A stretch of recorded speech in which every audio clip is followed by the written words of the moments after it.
Acolnahuacatl, the Afterlife Guide, a journey through the Aztec underworld. Close your eyes for a moment. Imagine standing at the edge of the known world, where the living earth meets something far older, far deeper, and infinitely more mysterious. Before you stretches not a landscape, but a threshold. The air grows heavy with the scent of copal incense, that sacred resin the Aztecs burned to communicate with the realm beyond our sight. Somewhere in the darkness ahead, a figure waits. Neither wholly human nor entirely animal, this being possesses the strength of the mightiest feline, the patience of centuries, and a purpose that has remained unchanged since the very creation of the cosmos itself. This is Acolnahuacatl, the guardian, the guide, the one who walks between worlds. Tonight, we embark on a journey that few have ever taken, a descent into the heart of Aztec mythology to discover one of its most enigmatic and powerful figures. This is not a story of bright temples and sun-drenched pyramids. This is something quieter, something that existed in the spaces between heartbeats, in the moments after the final breath left a body, in the eternal darkness that waits for us all. Welcome, dear friend, to a voyage into the shadow realm of Mictlan, the Aztec underworld, into an encounter with Acolnahuacatl, the afterlife guide whose very name evokes images of sacred strength and unyielding guardianship. In the ancient language of Nahuatl, the tongue spoken by the Aztec people who built one of the greatest civilizations the Americas has ever known, names carried extraordinary power. They were not simple labels, but living invocations, descriptions of essence and purpose bound into syllables. When the Aztecs spoke the name Acolnahuacatl, they summoned forth a concept so profound that it bridged the gap between the mortal realm and the infinite darkness below. The name itself tells us much about this deity. Scholars who have studied the intricate grammar and poetry of Nahuatl have interpreted Acolnahuacatl in various ways, but most agree on one essential element: the connection to the puma, that great tawny cat that prowled the mountains and forests of ancient Mexico. Some translate the name as strong feline, while others render it as arm of the puma, evoking an image of raw, primal power directed toward a sacred purpose. Think about that for a moment. The puma, known to the Aztecs as Mictlan, was one of the most formidable predators in their world. Silent, powerful, capable of moving through the night with supernatural grace, the puma embodied qualities that the Aztecs associated with both warriors and the spiritual realm. To name a deity after this creature was to acknowledge that this god possessed not merely strength, but a particular kind of strength, patient, intelligent, and utterly without fear. And Acolnahuacatl needed every ounce of that strength, for his domain was the most challenging realm imaginable. He served as one of the spiritual overseers of Mictlan, that vast, shadowy domain where the dead would journey for 4 long years before reaching their final rest. In the Aztec understanding of the cosmos, death was not an ending but a transformation, not a punishment but a natural continuation of the great cycle that bound all things together. Yet this transformation required guidance, protection, and the kind of fierce compassion that only a deity like Acolnahuacatl could provide. Tonight, as you settle into whatever comfortable space you have chosen, as the weight of the day begins to lift from your shoulders and the busy thoughts of waking life slowly quiet themselves, I invite you to let this ancient wisdom wash over you. The Aztecs understood something that our modern world often forgets, that death is not something to fear, but something to prepare for, to understand, and ultimately, to accept with grace and dignity. Their elaborate beliefs about the afterlife were not born from terror, but from a profound respect for the natural order of existence. So let your breathing slow, let your muscles relax, and let us begin our descent together, guided by the spirit of Acolnahuacatl, protected by his feline strength, and illuminated by the ancient wisdom of a civilization that that understood the journey of the soul better than perhaps any other in human history. The story we are about to explore is one of cosmic architecture and divine purpose. It is a tale of how the Aztecs constructed an entire spiritual universe to make sense of the greatest mystery we all must face. And at the heart of that universe, watching over the passage of countless souls through the darkness, stood figures like Acolnahuacatl, whose very existence reassured the living that even in death, they would not be alone. Before we can truly understand Acolnahuacatl's role, we must first grasp the magnificent structure of the Aztec cosmos itself. For these ancient people did not imagine a simple heaven and hell, as later Western traditions would conceive. No, their universe was a marvel of spiritual engineering, a layered reality that connected the highest heavens to the deepest underworld through the living earth upon which humanity dwelled. Picture, if you will, a great vertical column rising from unfathomable depths to unimaginable heights. At its center lies Tlaltecpac, the surface of the earth, the realm where human beings live out their brief and precious lives. Above this earthly realm stretch 13 layers of heaven, each ruled by different deities and reserved for different types of souls. Below, descending into the northern darkness, 9 levels of Mictlan await those who have completed their earthly existence. This vertical structure was intersected by a horizontal plane divided into 4 cardinal directions, each associated with specific colors, gods, and spiritual qualities. The east, where the sun rose each morning, was linked to fertility, new beginnings, and the male principle. The west, where the sun set each evening, was associated with the feminine, with endings, and with the transition from life to whatever lay beyond. The north was the direction of death, of cold, of the underworld itself. And the south represented life, warmth, and the continuation of existence. At the very center of this cosmic cross, at the precise point where the vertical column met the horizontal plane, stood the great city of Tenochtitlan, the heart of the Aztec Empire. The Aztecs believed that their magnificent capital, with its towering pyramids and intricate canals, occupied the most sacred spot in all of creation. The Templo Mayor, their greatest temple, was understood to be the Axis Mundi, the world tree around which all of existence revolved. From this center, everything radiated outward and extended in all directions, including downward into the realm that concerns us tonight. For Mictlan was not simply a pit of darkness located somewhere beneath the earth. It was a fully realized dimension of existence, complete with its own geography, its own inhabitants, and its own rules that govern the passage of souls through its shadowed territories. Understanding this cosmic architecture is essential because it helps us grasp why figures like Acolnahuacatl were so vitally important to the Aztec people. In a universe where the soul's journey continued long after the body ceased to breathe, where the dead faced trials and challenges that could last for years, having powerful guardians and guides was not a luxury, but an absolute necessity. Acolnahuacatl's role as an overseer of the underworld meant that he stood watch over one of the most critical transitions any soul would ever make. The Aztecs did not arrive at these beliefs quickly or simply. Their understanding of the afterlife evolved over centuries, drawing on the wisdom of earlier Mesoamerican civilizations like the Olmec, the Maya, and the Toltec.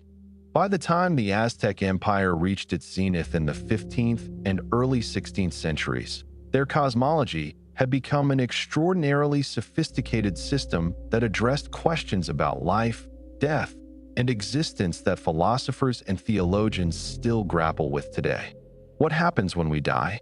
Where do we go? Is there meaning beyond the grave?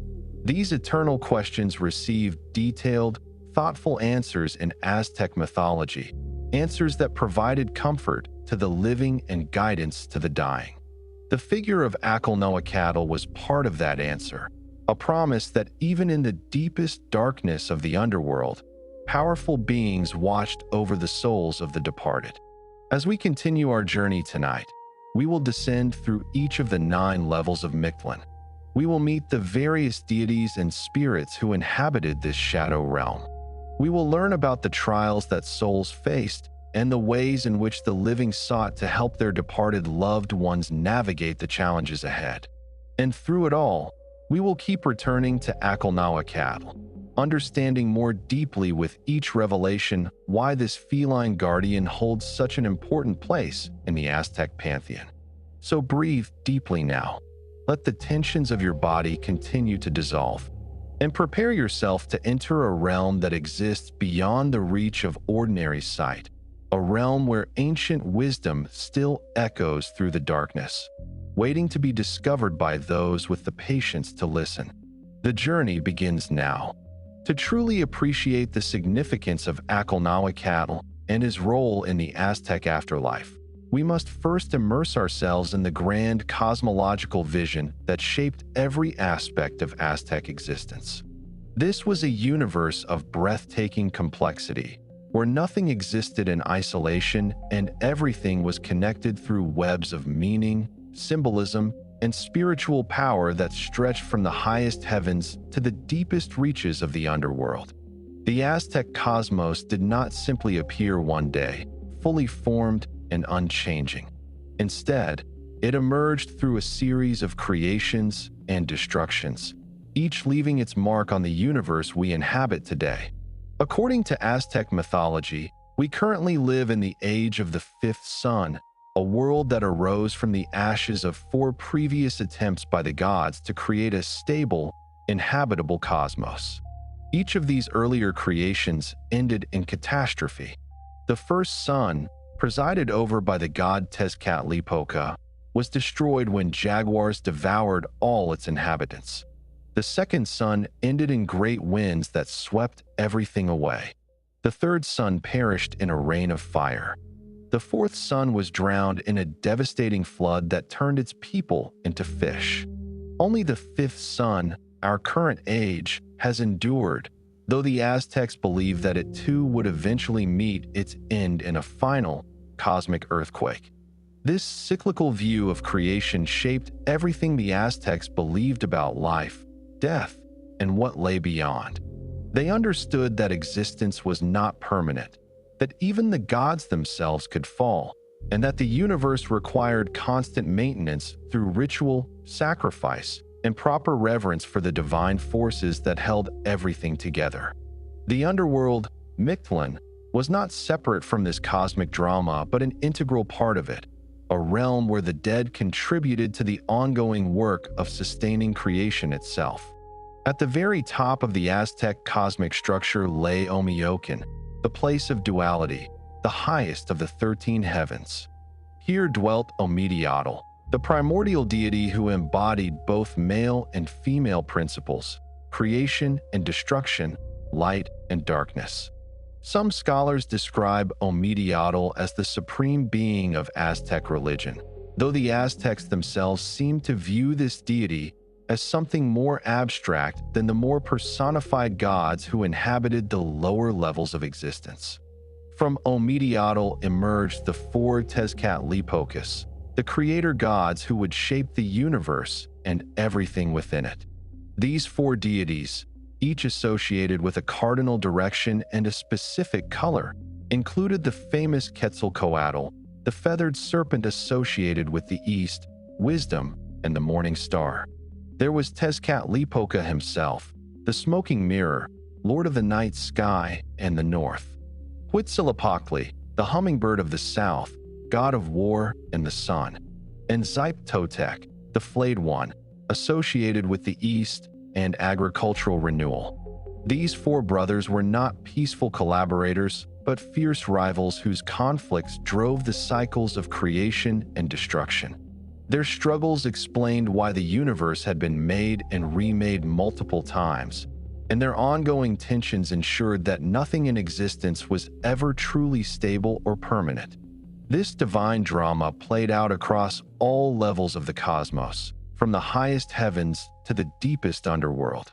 The 13 heavens that stretched above the earth were not empty spaces, but fully realized realms, each with its own character and inhabitants. The lowest heaven, closest to the earthly realm, was where the moon and clouds resided. Above that was the heaven of the stars. Higher still were the realms of the sun, of Venus, of comets, and of various categories of divine beings. The topmost layers were reserved for the greatest gods and for the most honored souls who had earned their place through the manner of their death. Yes, that is a crucial point that deserves emphasis. In Aztec belief, your destination in the afterlife was not determined by how you lived your life, but by how you died. A warrior who fell in battle went to the eastern paradise to accompany the sun in its morning journey across the sky. A woman who died in childbirth, considered the female equivalent of death in battle, went to the western heaven to meet the sun as it descended toward the underworld each evening. Those who drowned or were struck by lightning went to Tlalocan, a watery paradise presided over by the rain god Tlaloc. But for most people, for those who died of illness, old age, or other ordinary causes, the destination was Mictlan. This was not a punishment. The Aztecs did not conceive of the underworld as a place of torment for sinners. Rather, it was simply the natural destination for souls who had not earned a more specialized afterlife through extraordinary circumstances. Mictlan was a realm of rest, of final transformation, and of ultimate union with the cosmic forces that sustained all existence. The earth itself, Tlaltecpac, occupied the middle position in this vertical cosmos. But the Aztecs did not imagine the earth as a simple sphere floating in space. Instead, they conceived of it as a great disk surrounded by water, a living entity formed from the body of the primordial monster Sapactli. According to myth, the creator gods Quetzalcoatl and Tezcatlipoca transformed themselves into serpents and tore Sapactli in half, using one part to form the sky and the other to form the earth. From Sapactli's body emerged all the features of the natural world. Her hair became trees, flowers, and plants. Her skin became the valleys and plains. Her eyes became springs, caves, and fountains. Her mouth formed rivers, lakes, and streams. Her nose created valleys and mesas. Her shoulders became the mountain ranges and volcanoes. The earth was not dead matter but a living being, and the Aztecs believed they could hear her demands for sustenance, for the blood and hearts that kept her alive and productive. This living earth was also perforated with entrances to the underworld. Caves were particularly significant, regarded as portals through which the dead could begin their descent and through which communication between the living and the dead could occur. Mountains were seen as vessels filled with water and precious substances, their interior spaces connected to the watery realm of Tlaloc and the deeper reaches of Mictlan. Below the earth extended the 9 levels of the underworld, each presenting its own challenges and trials. These levels were not arranged like floors in a building, but more like stages in a journey, territories that souls had to traverse as they made their way toward their final destination. The complete journey took 4 years, and throughout that time, the living continued to provide offerings and prayers to help their loved ones navigate the dangers ahead. The direction associated with Mictlan was the north, which the Aztecs called Mictlampa, literally meaning the region of the dead. North was associated with cold, with darkness, with the absence of the sun's warming rays. It was the direction of endings, of finality, of the great silence that awaited all living things. When the Aztecs oriented their sacred spaces, they aligned them with this cosmic geography, ensuring that the architecture of their temples reflected the architecture of the universe itself. At the center of this cosmic cross, where all directions met, stood the concept of the axis mundi, the world tree or cosmic pillar that connected all levels of existence. The Aztecs imagined great ceiba, trees growing at the corners of the world, their roots reaching down into the underworld and their branches stretching up into the heavens. These trees allowed for movement between realms, serving as pathways for gods, spirits, and exceptional souls. The balance of this entire system depended on the proper fulfillment of cosmic obligations. The gods had sacrificed themselves to create the sun, to set it in motion across the sky, and to maintain the cycles of nature that made human life possible. In return, humans owed the gods offerings of precious substances, particularly blood, which the Aztecs called Acolnahuacatl, precious water. This reciprocal relationship bound humanity to the divine and ensured that the cosmos continued to function.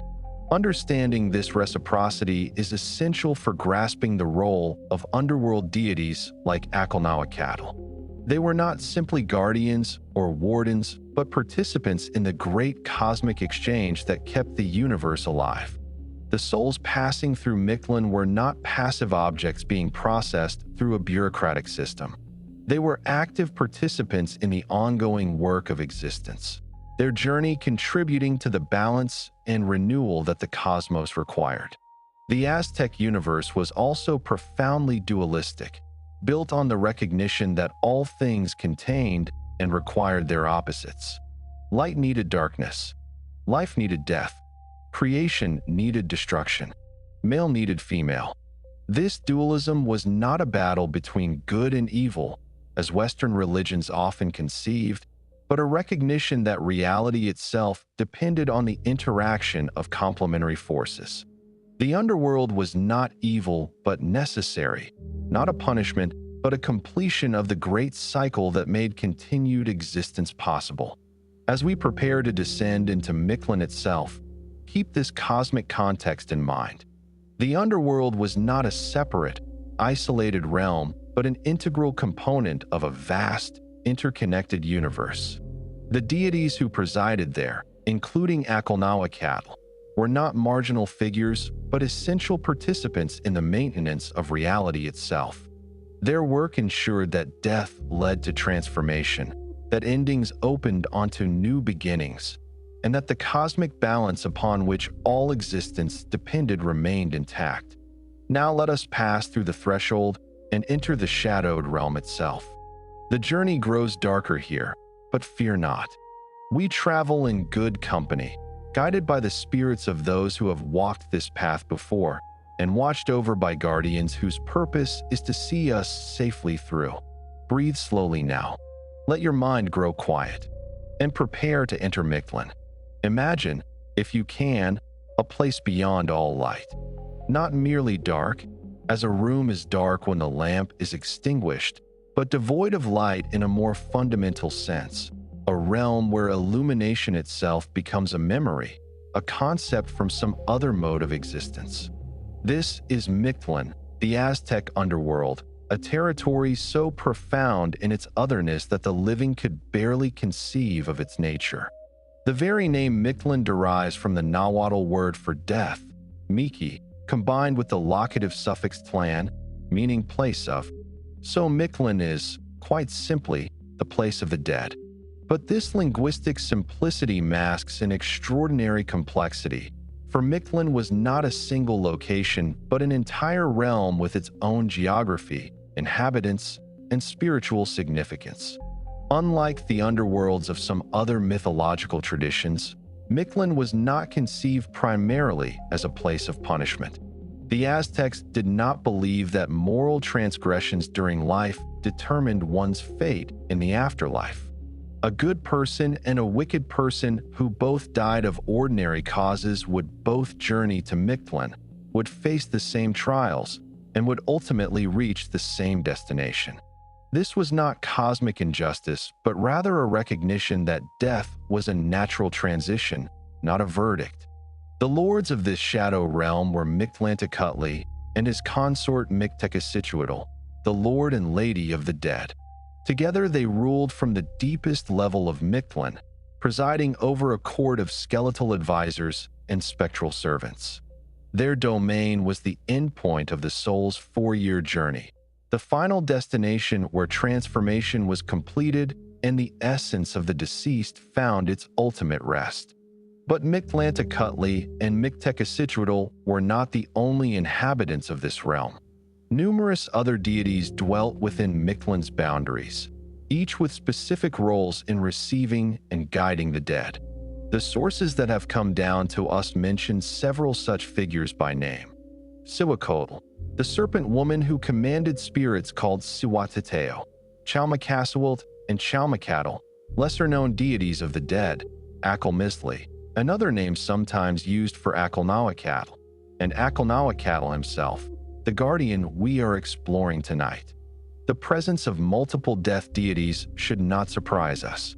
The Aztec pantheon was vast and complex, with different gods often sharing overlapping domains and functions. Just as the living world required multiple kinds of specialists, from farmers to warriors to priests, so too did the realm of the dead require a variety of divine overseers to manage its operations. Acolnahuacatl's specific role within this hierarchy remains somewhat mysterious to modern scholars, but his association with the puma suggests that he served as a protector and guide, using his feline strength to help souls navigate dangerous passages and to ward off whatever malevolent forces might threaten those making the journey.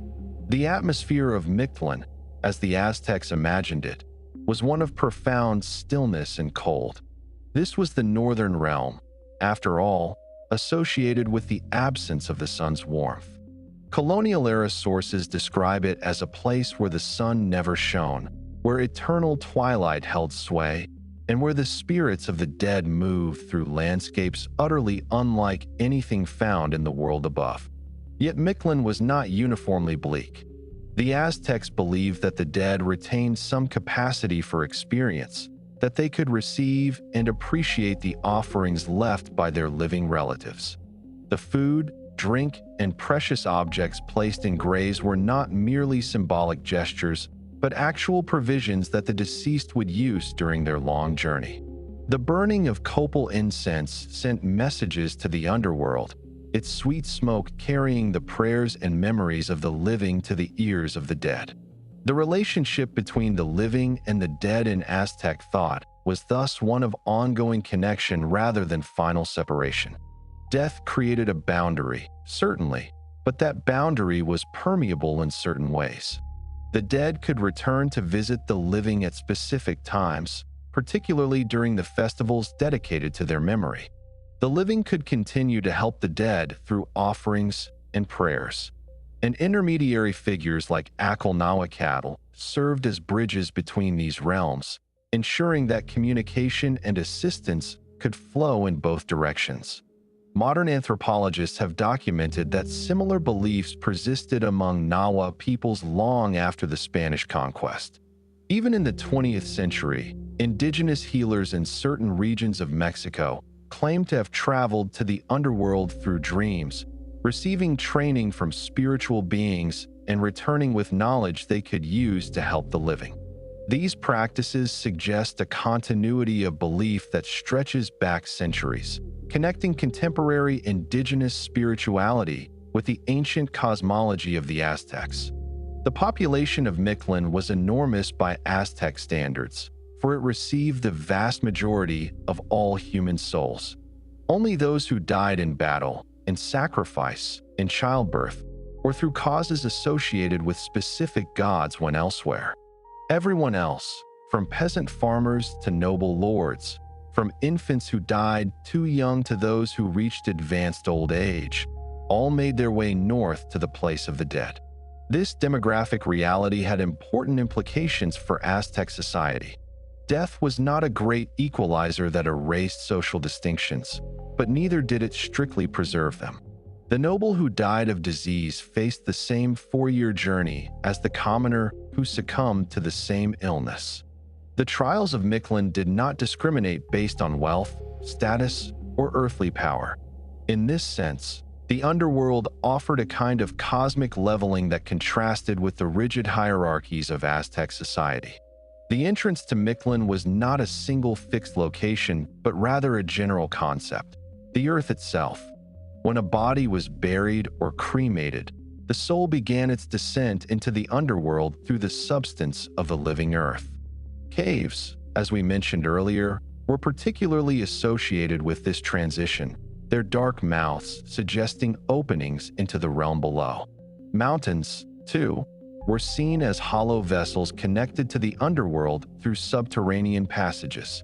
Once the soul entered Mictlan, it found itself at the beginning of a journey that would test its endurance, courage, and determination.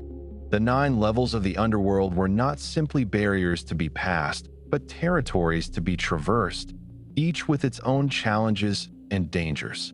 We will explore these levels in detail shortly, but for now, understand that the journey was conceived as an active process, not a passive waiting. The goal of this journey was not salvation in any Western religious sense, but transformation. The soul that finally reached the deepest level of Mictlan had been stripped of everything that connected it to its former earthly existence. The flesh-scraping winds, the crashing mountains, the river of blood and jaguars. All of these trials served to purify and transform the soul, preparing it for its ultimate union with the cosmic forces that sustained all existence. Some scholars have interpreted this transformational journey as a metaphor for decomposition, the body's physical breakdown mirrored in the soul's spiritual breakdown. Others see it as a psychological process, the dead gradually releasing their attachments to the living world and accepting their new state of existence. Still others view it in purely religious terms, as a sacred ordeal that proved the soul worthy of its final rest. Perhaps all of these interpretations contain some truth. The Aztecs were sophisticated thinkers who could hold multiple meanings simultaneously, understanding that symbols and rituals operated on many levels at once. The journey through Mictlan meant different things to different people, and the same individual might find different meanings in it at different moments. What remains consistent across all interpretations is the importance of guidance and protection during this journey. The dead did not make the trip alone. They were accompanied by dogs, specifically the Zoloit Squintly, the hairless dog that was bred in ancient Mexico and believed to be capable of leading souls across the treacherous rivers of the underworld. They were watched over by deities like Xolotl, the dog-headed god who served as a psychopomp, a conductor of souls, and they were guarded by figures like Acolnahuacatl, whose feline strength offered protection against the dangers that lurked in the shadows. The concept of the psychopomp, a being who guides souls to the afterlife, appears in cultures around the world. The Greeks had Hermes and Charon. The Egyptians had Anubis. The Norse had the Valkyries. The Aztecs had multiple such figures, each performing slightly different functions, but all dedicated to the same essential task, ensuring that the transition from life to death proceeded properly. Acolnahuacatl's role in this cosmic drama was to provide the kind of fierce protection that only a puma spirit could offer. The underworld was not a safe place. It was filled with challenges that could delay, confuse, or even trap souls who were not properly prepared or guided. Having a guardian with the strength and ferocity of the great mountain cat meant that souls under Acolnahuacatl's protection had a powerful ally in their journey toward rest. As we continue deeper into our exploration of Mictlan and its inhabitants, keep in mind this essential truth. The Aztec underworld was not a place to be feared, but to be respected. It served a vital function in the cosmic order, receiving the dead and transforming them in ways that contributed to the ongoing maintenance of existence itself. The deities who dwelt there, including Acolnahuacatl, were not evil beings but essential participants in the great work of sustaining the universe. Now let us turn our attention more directly to Acolnahuacatl himself, to understand what we can about this mysterious feline guardian and the role he played in the Aztec vision of death and transformation. In the dimness between worlds, where the echoes of earthly life fade into the silence of eternity, there stands a figure that commands both awe and reverence. Acolnahuacatl, the guardian of shadows, the arm of the puma, the keeper of passages between realms. Tonight, we draw closer to this enigmatic deity, seeking to understand his nature and his purpose in the grand drama of Aztec cosmology. The information that has survived about Acolnahuacatl is fragmentary, filtered through centuries and the disruption of the Spanish conquest. We know his name appears in sources listing the deities of Mictlan, placing him firmly among the divine inhabitants of the underworld. We know that his name incorporates elements suggesting a connection to the puma, that powerful feline that prowled the mountains and forests of ancient Mexico. Beyond these basics, we must piece together his nature from context, from the broader patterns of Aztec thought, and from careful interpretation of the mythological traditions that have come down to us. Let us begin with his name, for in the Aztec world, names were not arbitrary labels, but condensed statements of identity and purpose. The component Acal in Acolnahuacatl relates to the arm or shoulder, suggesting strength and the capacity for action. The component connected to Nawa or Misli evokes the puma itself. Combined, these elements paint a picture of a deity who embodies the active, protective strength of the great cat, who uses that strength in service of a sacred purpose. Some sources use the alternate name Acolmisli for this deity, which more directly translates as strong feline or puma strength. This variation suggests that Acolnahuacatl and Acolmisli may be the same being known by different names in different contexts or regions, or they may be closely related aspects of a single divine concept. Such multiplicity of names was common in Aztec religion, where gods often had multiple designations that emphasized different aspects of their nature. The connection to the puma is crucial for understanding Acolnahuacatl's role. In Mesoamerican thought, the puma occupied a special position in the hierarchy of sacred animals.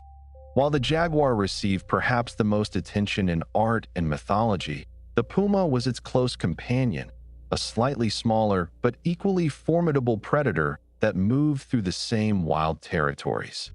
Both animals were associated with the night, with power, and with the ability to pass between worlds. The puma's physical characteristics informed its symbolic meaning.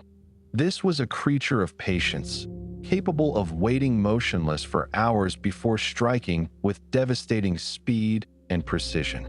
It was a creature of stealth, able to move through the landscape without sound, appearing and disappearing like a spirit.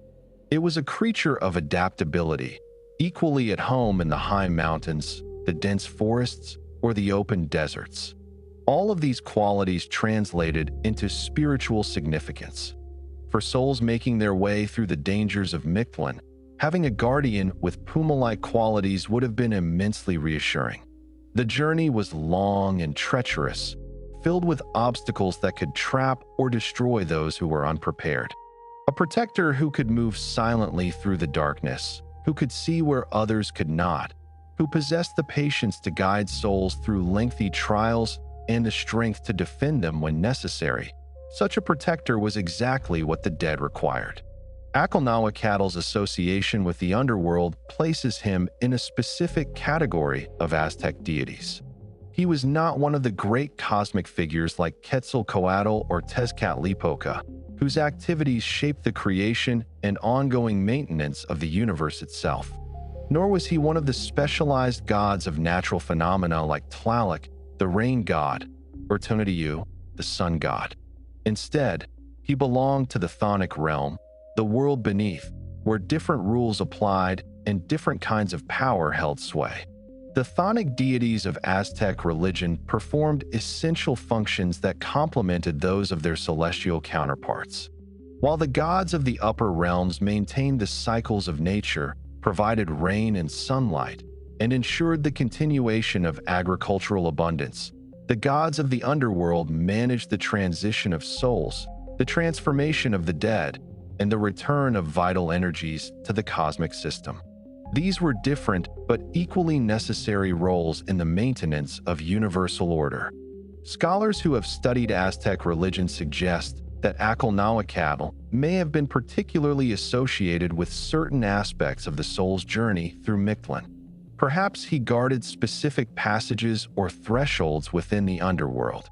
Perhaps he provided protection during the most dangerous phases of the 4-year journey.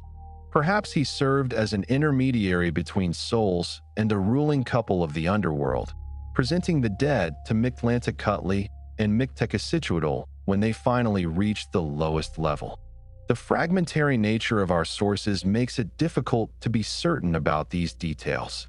The Spanish friars who recorded Aztec mythology in the decades after the conquest were primarily interested in understanding and then eliminating indigenous religion.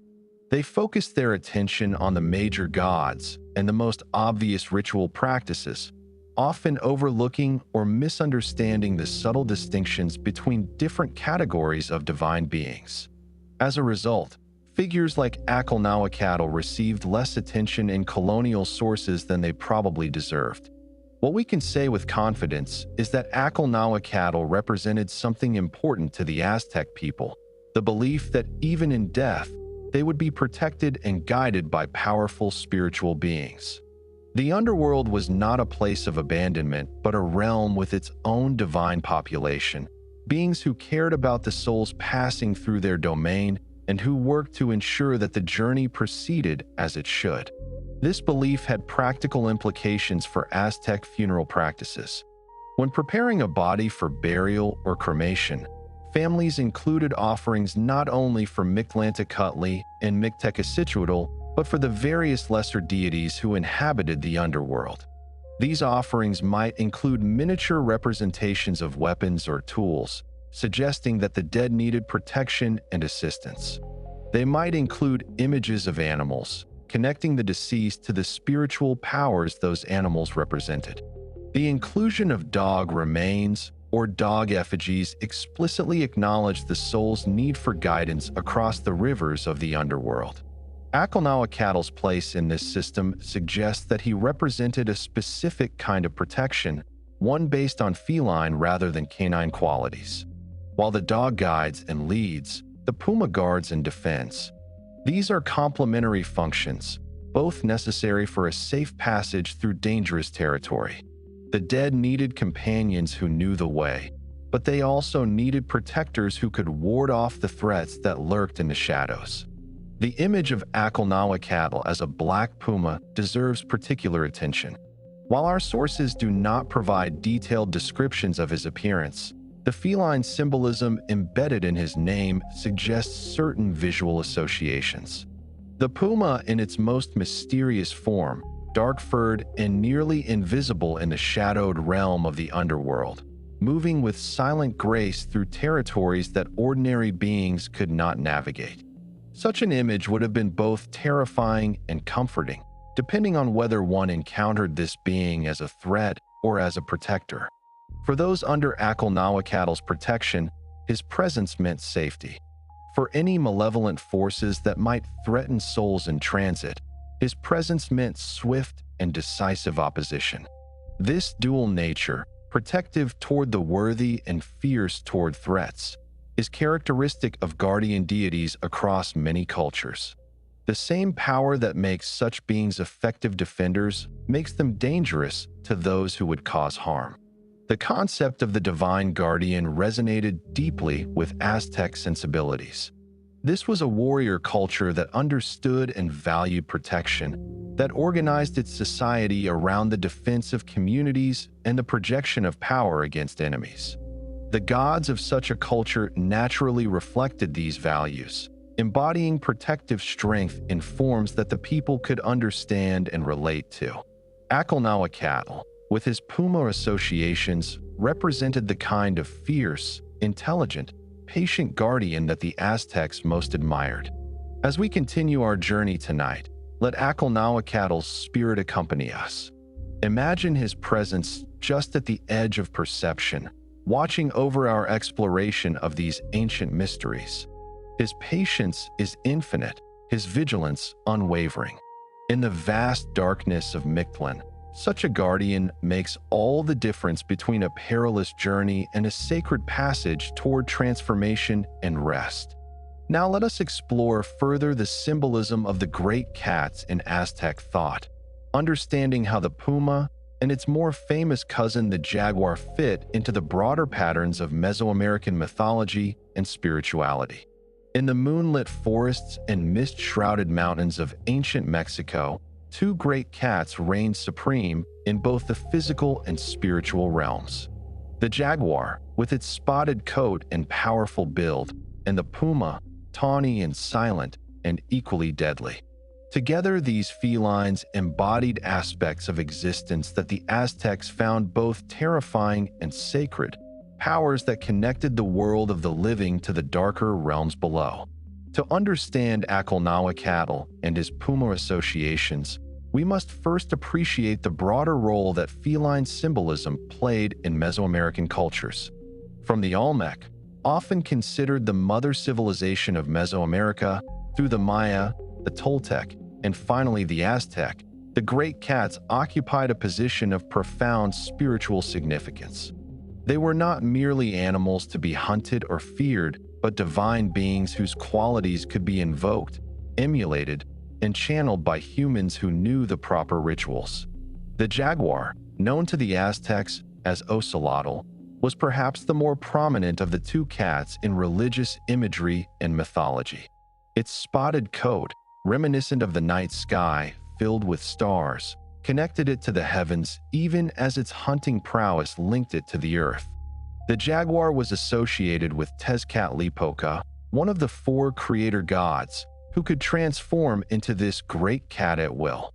Jaguar warriors, the Ocelot, formed one of the two elite military orders of the Aztec army, wearing costumes that evoked the power and ferocity of their animal patron. But the puma, though perhaps less visible in the grand narratives of Aztec mythology, held its own deep significance. The Nahuatl word misly designated this animal, and it appeared in the names of important figures both divine and human. The puma lacked the jaguar's dramatic spotted coat, but it possessed other qualities that made it equally powerful as a spiritual symbol. Where the jaguar was associated with the night sky and the heavens, the puma was more closely connected to the earth and the underworld. This was a creature of mountains and caves, of the rocky landscapes that formed the bones of the living earth. The puma moved through territories that the Aztecs associated with death and transformation, hunting in the same wild places where caves opened into the underworld and where the boundaries between realms grew thin. The puma's solid coloration, ranging from tawny brown to nearly black in some individuals, gave it a different kind of symbolic resonance than the jaguar's spotted pattern. Where the jaguar's coat suggested the starry sky, the puma's unmarked fur evoked the darkness of the underworld itself, a territory without illumination where only those with special vision could find their way. A black puma, in particular, would have been an especially potent symbol of the chthonic realm, a creature whose very appearance proclaimed its connection to the world below. Both cats shared certain qualities that made them appropriate symbols for spiritual power. They were apex predators, sitting at the top of the food chain with no natural enemies except humans. They hunted with a combination of stealth, patience, and explosive violence that seemed almost supernatural to human observers. They could see in the dark, navigating landscapes that were invisible to human eyes. And they moved between worlds, equally at home in the trees above and the caves below, on the earth's surface and in its hidden depths. These shared qualities made felines in general appropriate symbols for shamans, priests, and other spiritual specialists who needed to move between different levels of reality. The ability to see in the dark translated into the ability to perceive spiritual truths hidden from ordinary awareness. The capacity for both patience and sudden action reflected the spiritual practitioner's need to wait for the proper moment before intervening in cosmic affairs. The predator's power represented the kind of fierce spiritual strength needed to confront malevolent forces and protect the community from supernatural threats. In Aztec art and archaeology, both jaguars and pumas appear in contexts that emphasize their spiritual significance.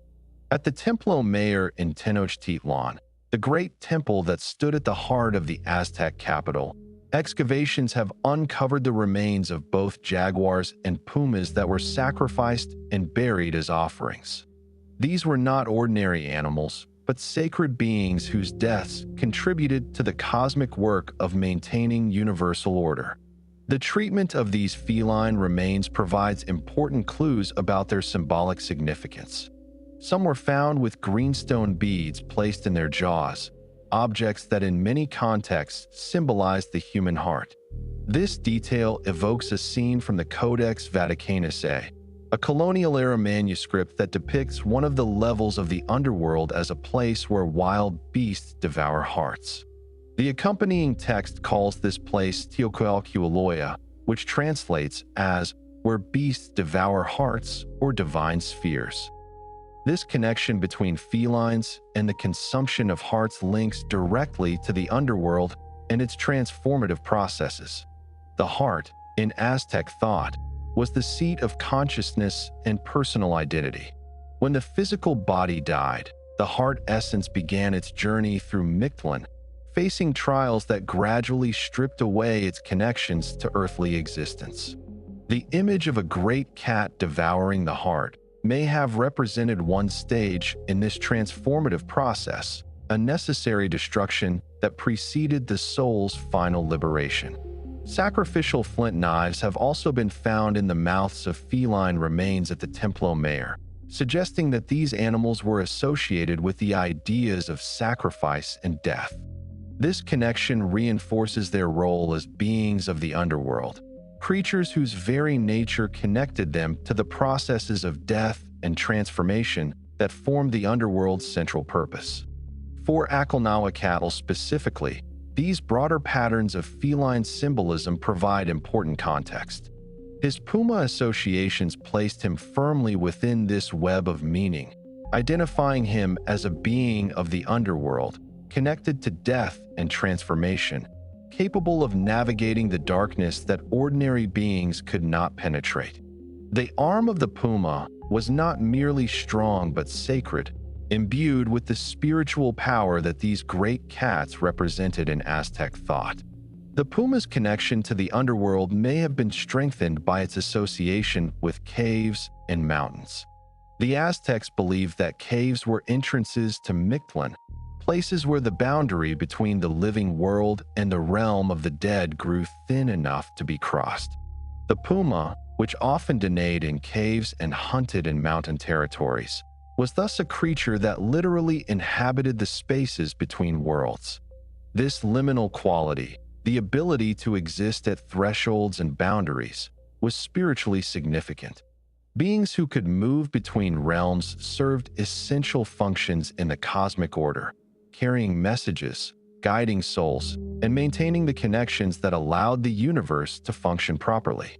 Acolnahuacatl, as a puma deity of the underworld, would have been understood as just such a liminal figure, capable of existing where others could not and performing functions that others could not accomplish. The protective aspect of puma symbolism also deserves emphasis. While jaguars were often associated with aggression and predation, pumas could represent a more defensive kind of strength. The female puma, in particular, was known for the fierce protection she offered her cubs, defending them against threats with a determination that matched her hunting prowess. This protective maternal quality may have informed the way Acolnahuacatl was understood, as a guardian whose strength was directed toward the safety of those under his care rather than toward mere conquest or destruction. The endurance of feline symbolism in Mexican culture demonstrates just how deeply these associations were rooted. Even today, centuries after the Spanish conquest disrupted traditional Aztec religion, jaguars and pumas continue to appear in indigenous festivals, folk art, and spiritual practices throughout Mexico. The dancers who wear jaguar costumes in traditional ceremonies, the masks that depict feline features, the stories that still circulate about great cats with supernatural powers. All of these contemporary expressions connect back to the ancient beliefs we have been exploring. For those seeking rest tonight, imagine the protective presence of Acolnahuacatl as something like a great cat keeping watch while you sleep. His eyes pierce the darkness that you cannot see. His strength stands ready to confront any threat that might approach. His patience extends through the long hours of the night, unwavering and complete. Such a guardian makes the darkness less frightening, transforms the unknown into something that can be safely traversed. Now let us descend further into Mictlan itself, exploring the 9 levels that souls had to pass through on their journey toward final rest. This is territory that Acolnahuacatl knew intimately, the landscape over which he kept watch and through which he guided the dead toward their transformation. The journey through Mictlan was not a simple passage from one point to another, but an ordeal of transformation that unfolded across 9 distinct levels, each presenting its own challenges and contributing to the gradual purification of the soul. Tonight, we traverse these levels together, understanding what the dead faced as they made their way toward final rest, and appreciating why guides and guardians like Acolnahuacatl were so essential to this process.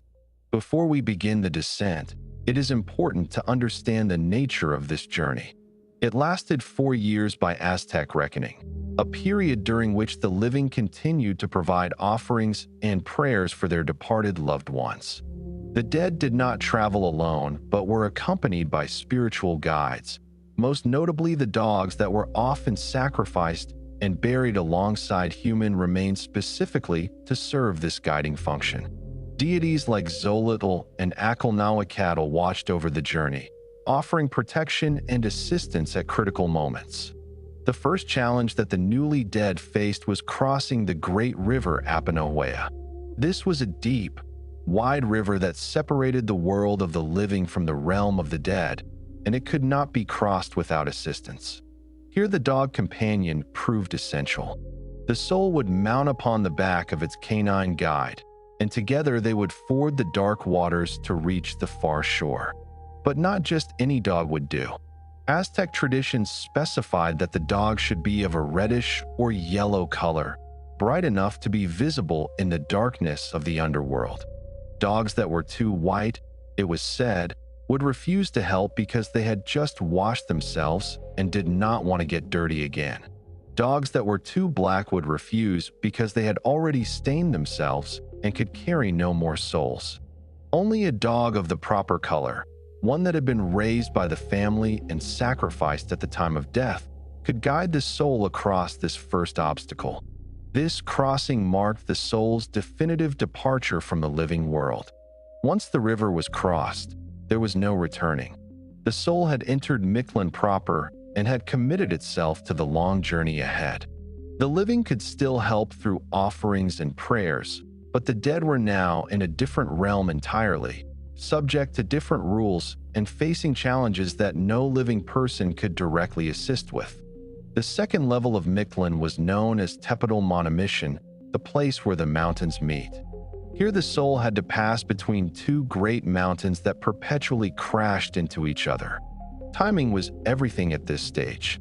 The soul had to watch the rhythm of the mountains, waiting for the precise moment when they were furthest apart, then dash through the narrow passage before they closed again. Those who misjudged the timing could be crushed between the colliding peaks, their journey delayed until they could recover and try again. This trial tested the soul's patience and perception, its ability to observe patterns and act at the exactly correct moment. These were qualities that served well in life and proved essential in death. The third level was Itztepetl, the obsidian mountain. Here the soul had to climb a peak composed entirely of sharp volcanic glass, the same material that the Aztecs used for their deadliest weapons. Every step risked cuts and wounds as the black glass sliced at anything that touched it. The soul had to pick its way carefully up this treacherous slope, enduring the pain and proceeding despite it. Obsidian held deep significance in Aztec culture. It was the material of sacrifice, used to fashion the knives that cut the hearts from sacrificial victims. It was associated with Tezcatlipoca, whose very name means smoking mirror, and who was connected to obsidian mirrors used for divination. To climb a mountain of this sacred and dangerous material was to confront some of the most potent spiritual forces in the Aztec cosmos. The fourth level brought the soul to Sewaloyan, the place of much snow. Here the climate changed from the sharp dangers of obsidian to the numbing cold of endless winter. The soul had to traverse great drifts of snow and ice, facing a cold so intense that it threatened to freeze thought and motion alike. At this level, it was said, the soul would remember the saddest moments of its life, reliving grief and loss as the cold penetrated to its very core. This trial of cold and memory served a purifying function. By forcing the soul to confront its accumulated sadness, this level helped release emotional attachments that kept the soul tied to its earthly past. The tears shed in the snow of Sewaloyan were a kind of cleansing, washing away the residue of mortal sorrow and preparing the soul for the challenges still to come. The fifth level was Acolnahuacatl, the place where the wind cuts like knives. Here a great wind blew constantly, carrying particles of obsidian or ice or simply raw force that flayed the flesh from any who tried to pass. The soul had to push through this cutting gale, struggling against winds so powerful that some were simply blown away, carried off to unknown regions of the underworld. This level stripped away the physical aspects of the soul's identity, removing any remaining attachment to bodily existence. The flesh that had defined the person in life was torn away, leaving only the essence that would continue the journey. It was a painful but necessary transformation, preparing the soul for the increasingly spiritual challenges of the deeper levels. The sixth level was Timiminaloyan, the place where arrows are shot. Here the soul entered a long passage through which invisible hands shot arrows without cease. These arrows represented all the people who had influenced the soul's life, both positively and negatively. Each arrow that struck recalled a relationship, a moment of connection, a person whose path had crossed the soul's during its earthly journey. The soul had to dodge these arrows while also absorbing their meaning, understanding the web of relationships that had constituted its life. This was not merely an obstacle to be overcome, but a review of existence, a comprehensive remembering that helped the soul let go of its individual history and prepare for its integration into the larger cosmic order. The seventh level brought the soul face to face with Tivawihululoyan, the place where jaguars devour hearts. Here great feline beasts, perhaps jaguars, or perhaps pumas, or perhaps spiritual beings that combined qualities of both, waited to consume the heart essence that the soul had carried through all the previous trials. This was the final surrender of individual identity, the moment when the personal self was absorbed into something larger. This level connects directly to Acolnahuacatl and his feline nature. If he served as a guardian at this stage, his role might have been to ensure that the heart-devouring process proceeded properly, that the soul surrendered its individual essence willingly rather than being destroyed by clinging to selfhood. His puma strength would have been directed toward helping souls release what they needed to release, not toward harming them, but toward facilitating their transformation. The eighth level was Acolnahuacatl, the place where one crosses the water. This was not the river at the entrance to Mictlan, but a different body of water, one located near the very depths of the underworld. Here the soul crossed one final time, passing over waters that reflected back not its physical form, but its essential nature, the truth of what it had been and what it would become. At this level, it was said, the soul saw its entire life pass before it, not as a judgment, but as a completion. Every moment, every choice, every joy and sorrow played out one final time, acknowledged and then released. The soul crossed this water carrying nothing but its deepest essence, prepared at last to meet the rulers of the underworld. The ninth and final level was Mictlan, the deepest region of the Underworld. Here at last the soul arrived before Acolnahuacatl and Mictlan, presenting itself to the Lord and Lady of the Dead and offering the gifts that the living had provided for this moment. Here the 4-year journey reached its conclusion, and the soul found the rest it had sought through all the previous trials. But this final rest was not oblivion. The Aztecs did not believe that the soul simply ceased to exist upon reaching the deepest level of Mictlan. Instead, it was transformed, integrated into the cosmic order in ways that contributed to the ongoing maintenance of existence. The energy that had animated a living person was recycled, returned to the universe to be used in new creation. In this sense, the journey through Mictlan was not an ending but a transformation, a change in state that preserved what was essential while releasing what was no longer needed. Throughout this long journey, souls needed guidance and protection. The trials were difficult, the dangers real, the potential for delay or misdirection ever present. Guardians like Acolnahuacatl provided the assurance that souls would not face these challenges alone, that powerful beings watched over the journey and intervened when necessary to keep souls on their proper path. As you rest tonight, imagine yourself making this journey not with fear, but with trust. The trials of Mictlan were not punishments, but transformations, each one stripping away what no longer served and preparing the soul for its ultimate rest. With guides like the faithful dog, with guardians like the fierce Acolnahuacatl, with the love of living relatives expressed through offerings and prayers, no soul needed to face these challenges alone. Breathe deeply now, and let us continue our exploration of the beings who inhabited this shadow realm and made its workings possible. In the perpetual twilight of Mictlan, souls did not journey alone. They were accompanied by guides who knew the way through the darkness, by protectors who could shield them from dangers, and by companions whose presence provided comfort through the long years of transformation. Among the most important of these were the divine figure of Xochitl and his earthly counterpart, the Squintly dog, whose roles in the journey to the underworld deserve our careful attention. Xochitl was one of the most fascinating and complex deities in the Aztec pantheon. His name, derived from the Nahuatl word for dog, marked him as fundamentally canine in nature, yet his identity extended far beyond simple animal symbolism. He was the twin brother of Quetzalcoatl, the feathered serpent, and where Quetzalcoatl represented the morning star and the light of day, Xochitl embodied the evening star and the darkness of night. This twinship was more than simple family relationship. The Aztecs understood Venus, the planet visible as both morning and evening star, as a single celestial body that changed its aspect depending on the time. When Venus appeared before sunrise, it was Quetzalcoatl, herald of the coming day.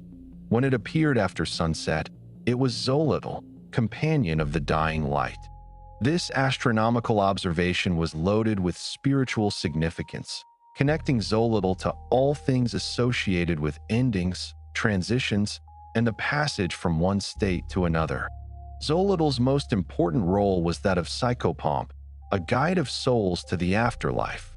Each day, as the sun set in the west and descended into the underworld, Xochitl accompanied it on its dangerous nighttime journey. He guided the sun through the 9 levels of Mictlan, protecting it from the dangers that lurked in the darkness, and delivered it safely to the eastern horizon where it could rise again at dawn. This daily journey made Xochitl intimately familiar with the geography of the underworld, knowledge that he used to guide human souls as well. The connection between Xochitl and the Squintly dog was more than linguistic coincidence. This ancient breed, native to Mexico and dating back over 3,000 years, was specifically associated with the god and with the function of guiding souls to the afterlife.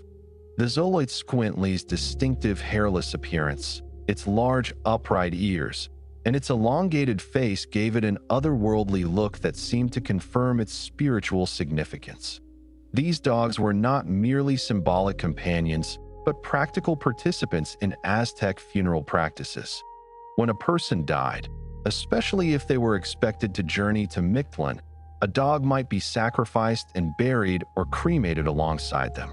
The dog's spirit would accompany the human soul through the underworld, providing guidance at crucial moments and, most importantly, helping the soul cross the rivers that blocked the way. The first challenge of Mictlan, as we discussed, was crossing the river Acolnahuacatl. The soul could not swim this river alone, but needed to be carried across on the back of a dog. This is why the Aztecs took such care in selecting and preparing the dogs that would serve this function. The color of the dog's coat mattered. Too light, and it was said to be too young and inexperienced. Too dark, and it had already made too many journeys and was too tired to help. Only a dog of the proper reddish or yellow color, the right age and temperament, could successfully guide a soul across the dark waters. The relationship between humans and dogs in Aztec thought was more complex than modern perspectives might suggest. Dogs were often raised specifically for food and were considered somewhat unclean animals in ordinary contexts. Yet this same animal, properly prepared and sacrificed, could become a sacred guide through the most dangerous journey any soul would ever face. This transformation from food animal to spiritual guide paralleled the transformation that human souls underwent in their passage through Mictlan. Xolotl's appearance in Aztec art reflects his complex nature. He was typically depicted with a dog's head on a humanoid body, often shown with wrinkled skin, empty eye sockets, and feet turned backward. These physical anomalies marked him as a being of the underworld, someone who existed in a realm where normal rules did not apply. His empty eyes allowed him to see in the darkness that blinded ordinary beings. His reversed feet enabled him to walk in directions that others could not. His wrinkled skin showed his great age and experience in navigating the paths between worlds. The empty eye sockets deserve special attention because they connect to one of the most famous myths about Xolotl. When the gods decided to sacrifice themselves to set the sun in motion at the beginning of the current age, Xolotl was supposed to participate, but instead fled in terror, transforming himself first into a maize plant, then into an agave, and finally into an axolotl, the aquatic salamander that still bears his name. Eventually, he was caught and killed, but not before gouging out his own eyes in grief and horror. This myth explains both his empty eye sockets and his association with transformation and disguise.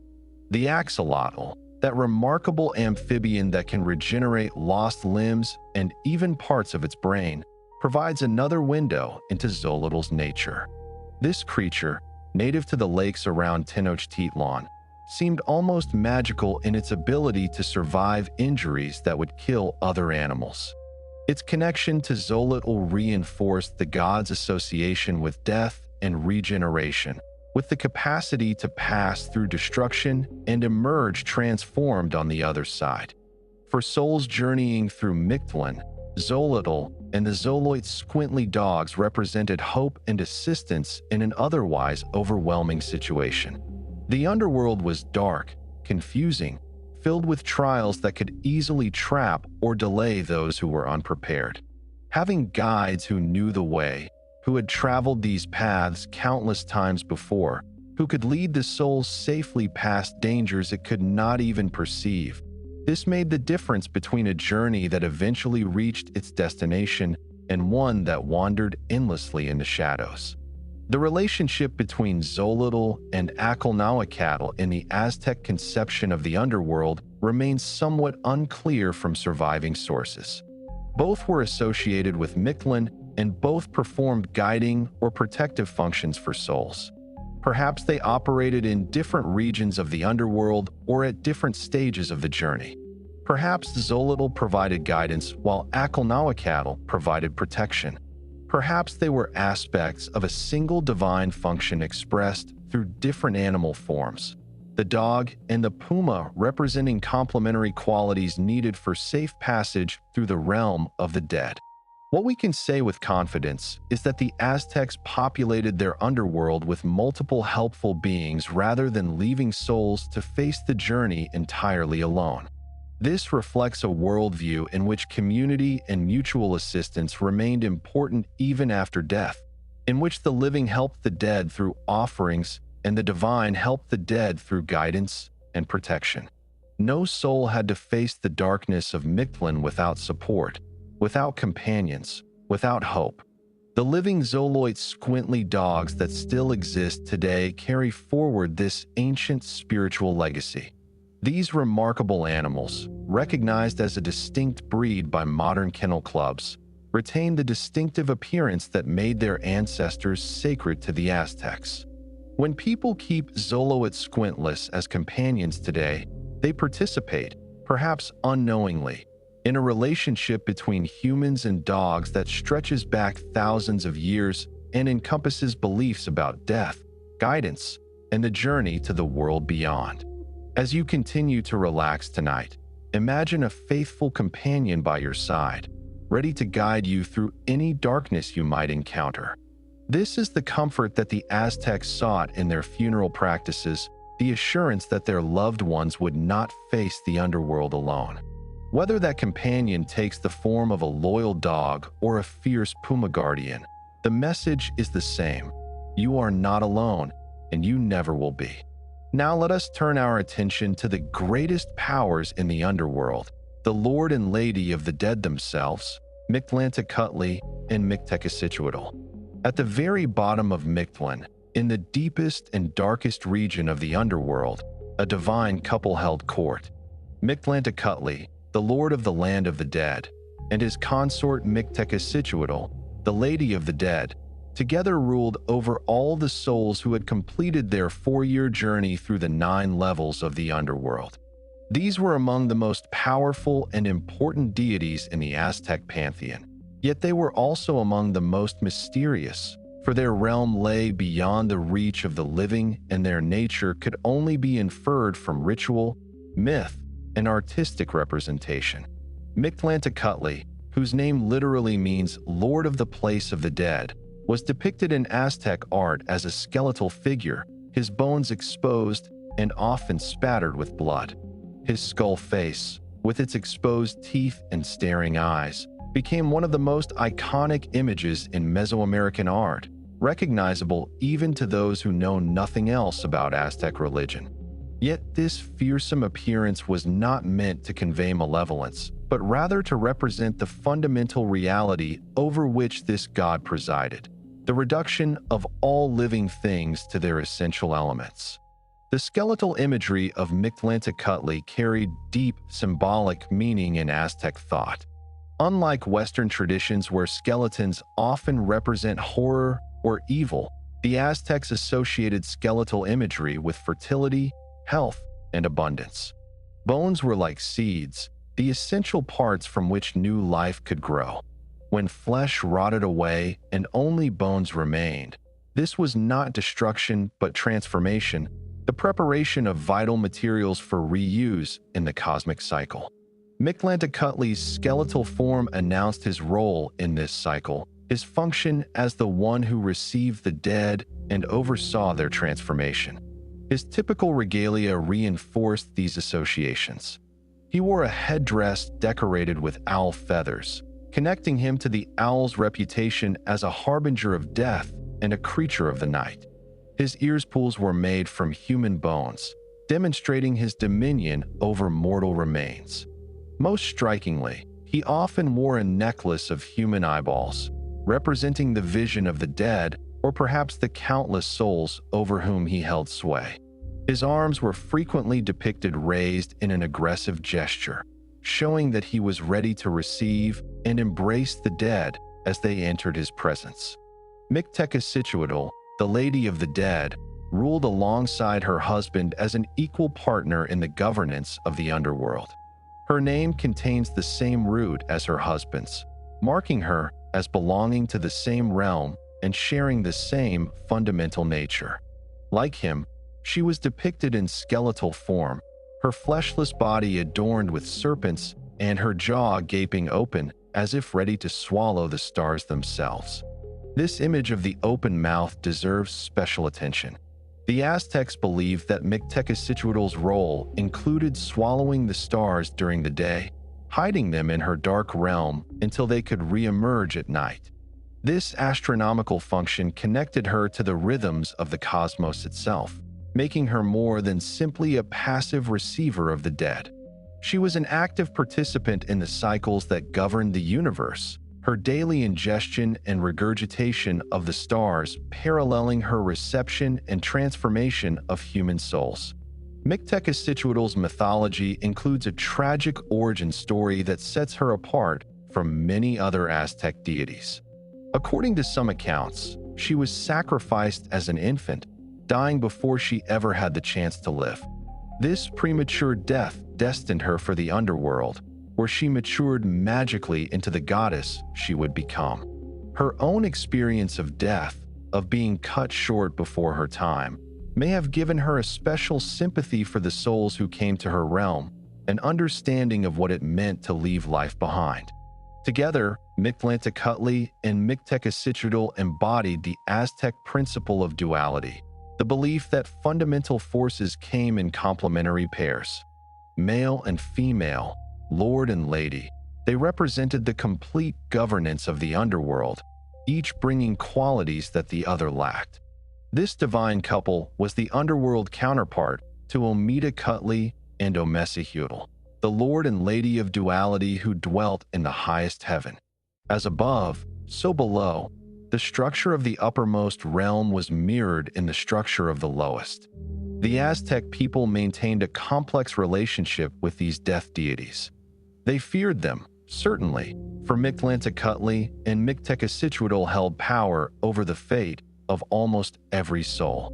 But they also honored them, made offerings to them, and sought to maintain a proper relationship with them throughout life so that the eventual journey to their realm would proceed smoothly. The goods buried with the dead were understood as gifts for the divine couple, offerings that would be presented upon arrival in the deepest level of Mictlan. The relationship between the divine couple and lesser underworld deities like Acolnahuacatl is not explicitly spelled out in surviving sources, but we can make reasonable inferences based on the structure of Aztec society. Just as the Aztec emperor ruled through a hierarchy of nobles, priests, and officials, so Acolnahuacatl and Mictlan likely governed through subordinate deities who performed specific functions within their realm. Acolnahuacatl, as a guardian and guide, would have served the divine couple by ensuring that souls reached them properly, arriving at the 9th level ready for the final stage of their transformation. The worship of Acolnahuacatl and Mictlan took place primarily during the month of Tititl in the Aztec calendar, when special ceremonies honored the dead and acknowledged the power of the underworld deities. At the Temple of Tlaxcala, priests would sacrifice an impersonator of Acolnahuacatl, a human being dressed and prepared to represent the god, whose death reenacted the cosmic drama of death and transformation. Incense was burned, offerings were made, and the entire community participated in acknowledging the reality of death and the importance of maintaining proper relations with those who governed it. These festivals served multiple purposes. They reminded the living of their own mortality, encouraging them to prepare spiritually for the journey they would eventually undertake. They provided occasions for remembering and honoring deceased relatives, whose souls were believed to return briefly during these special times. And they maintained the cosmic relationships upon which the stability of the universe depended, feeding the death deities with attention and offerings just as other gods were fed with their appropriate forms of worship. The modern Day of the Dead celebrations that take place each November trace their roots in part to these ancient Aztec festivals. While Christianity profoundly transformed the religious landscape of Mexico after the Spanish conquest, many indigenous practices persisted by adapting themselves to the Catholic calendar. The timing of Day of the Dead corresponds roughly to All Saints' Day and All Souls' Day, but many of its practices echo pre-Columbian traditions. The offerings of food for the dead, the belief that deceased souls return to visit the living, the use of marigolds and incense to guide spirits, and the comfort with skeletal imagery that distinguishes Mexican celebrations from more somber European observances. Mictlan in particular has found new expressions in contemporary Mexican spirituality. The figure of La Catrina, the elegantly dressed skeleton woman who has become an icon of Day of the Dead celebrations, echoes the Lady of the Dead in her skeletal form and her association with mortality.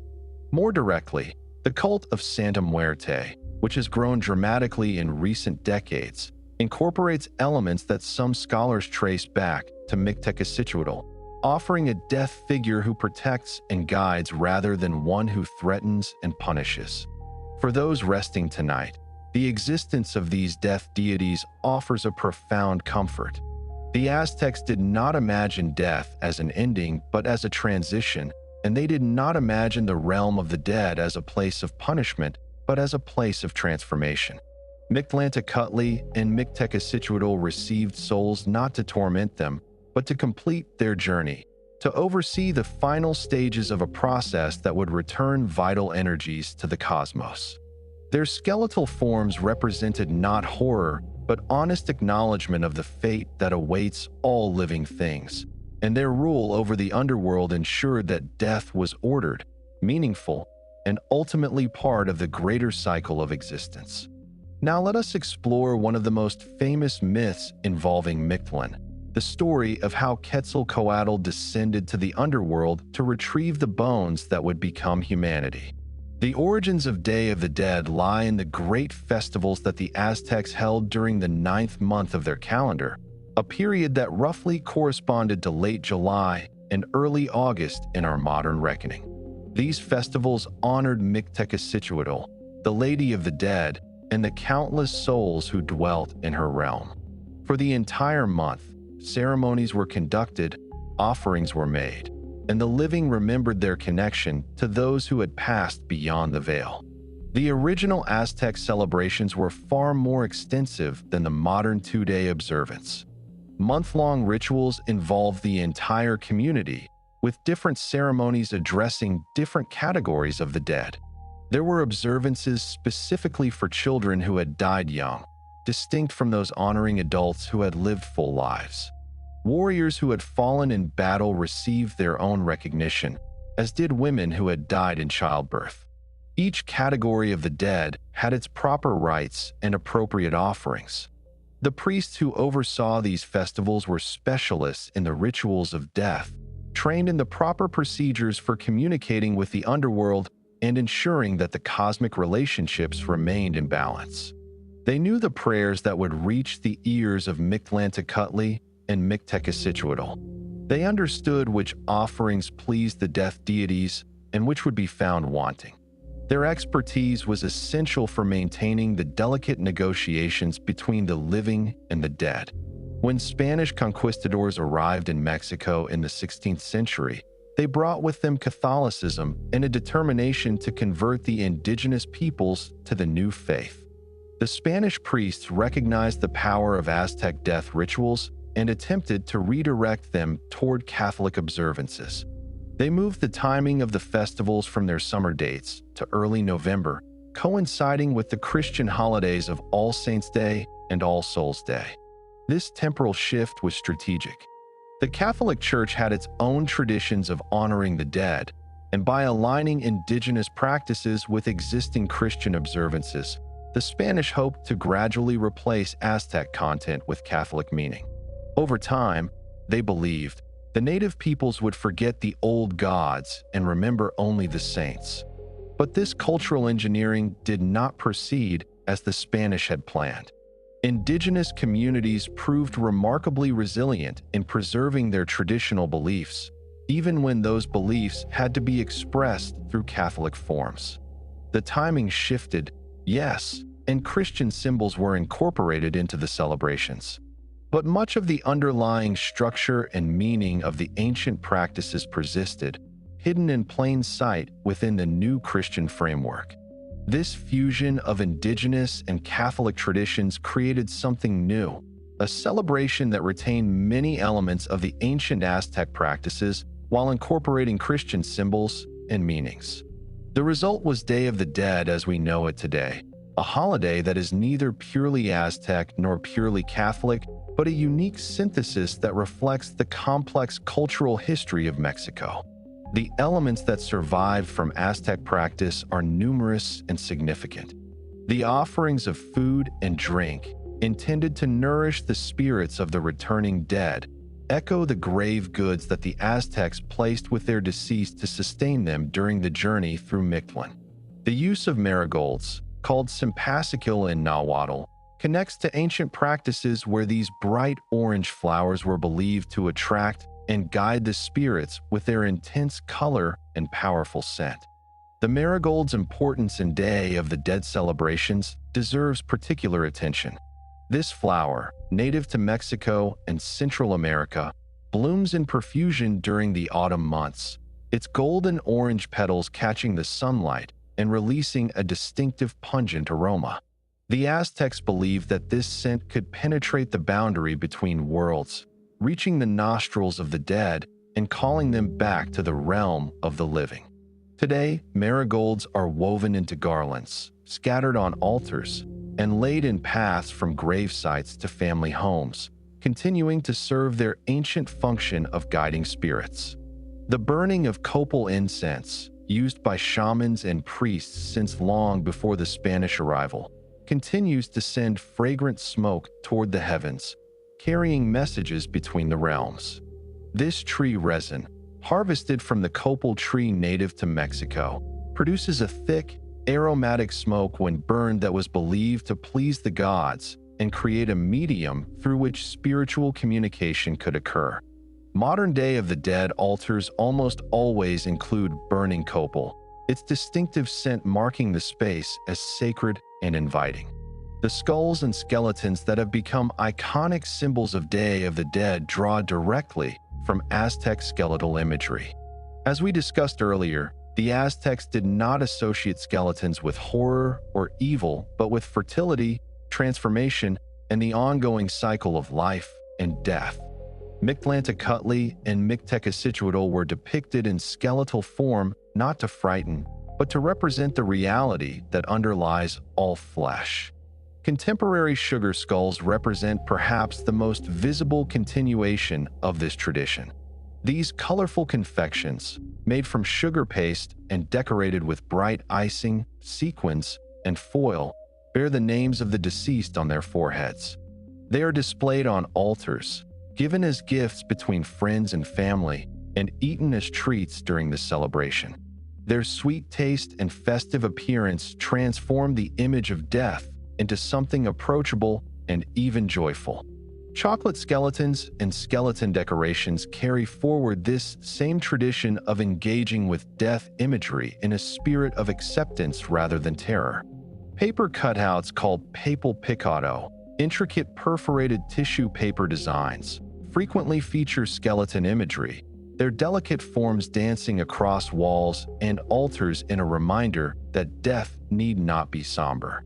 The altars, or ofrendas that families create during Day of the Dead, serve the same function as the offerings that the Aztecs placed with their dead, providing for the spirit's needs and maintaining the connection between the living and the departed.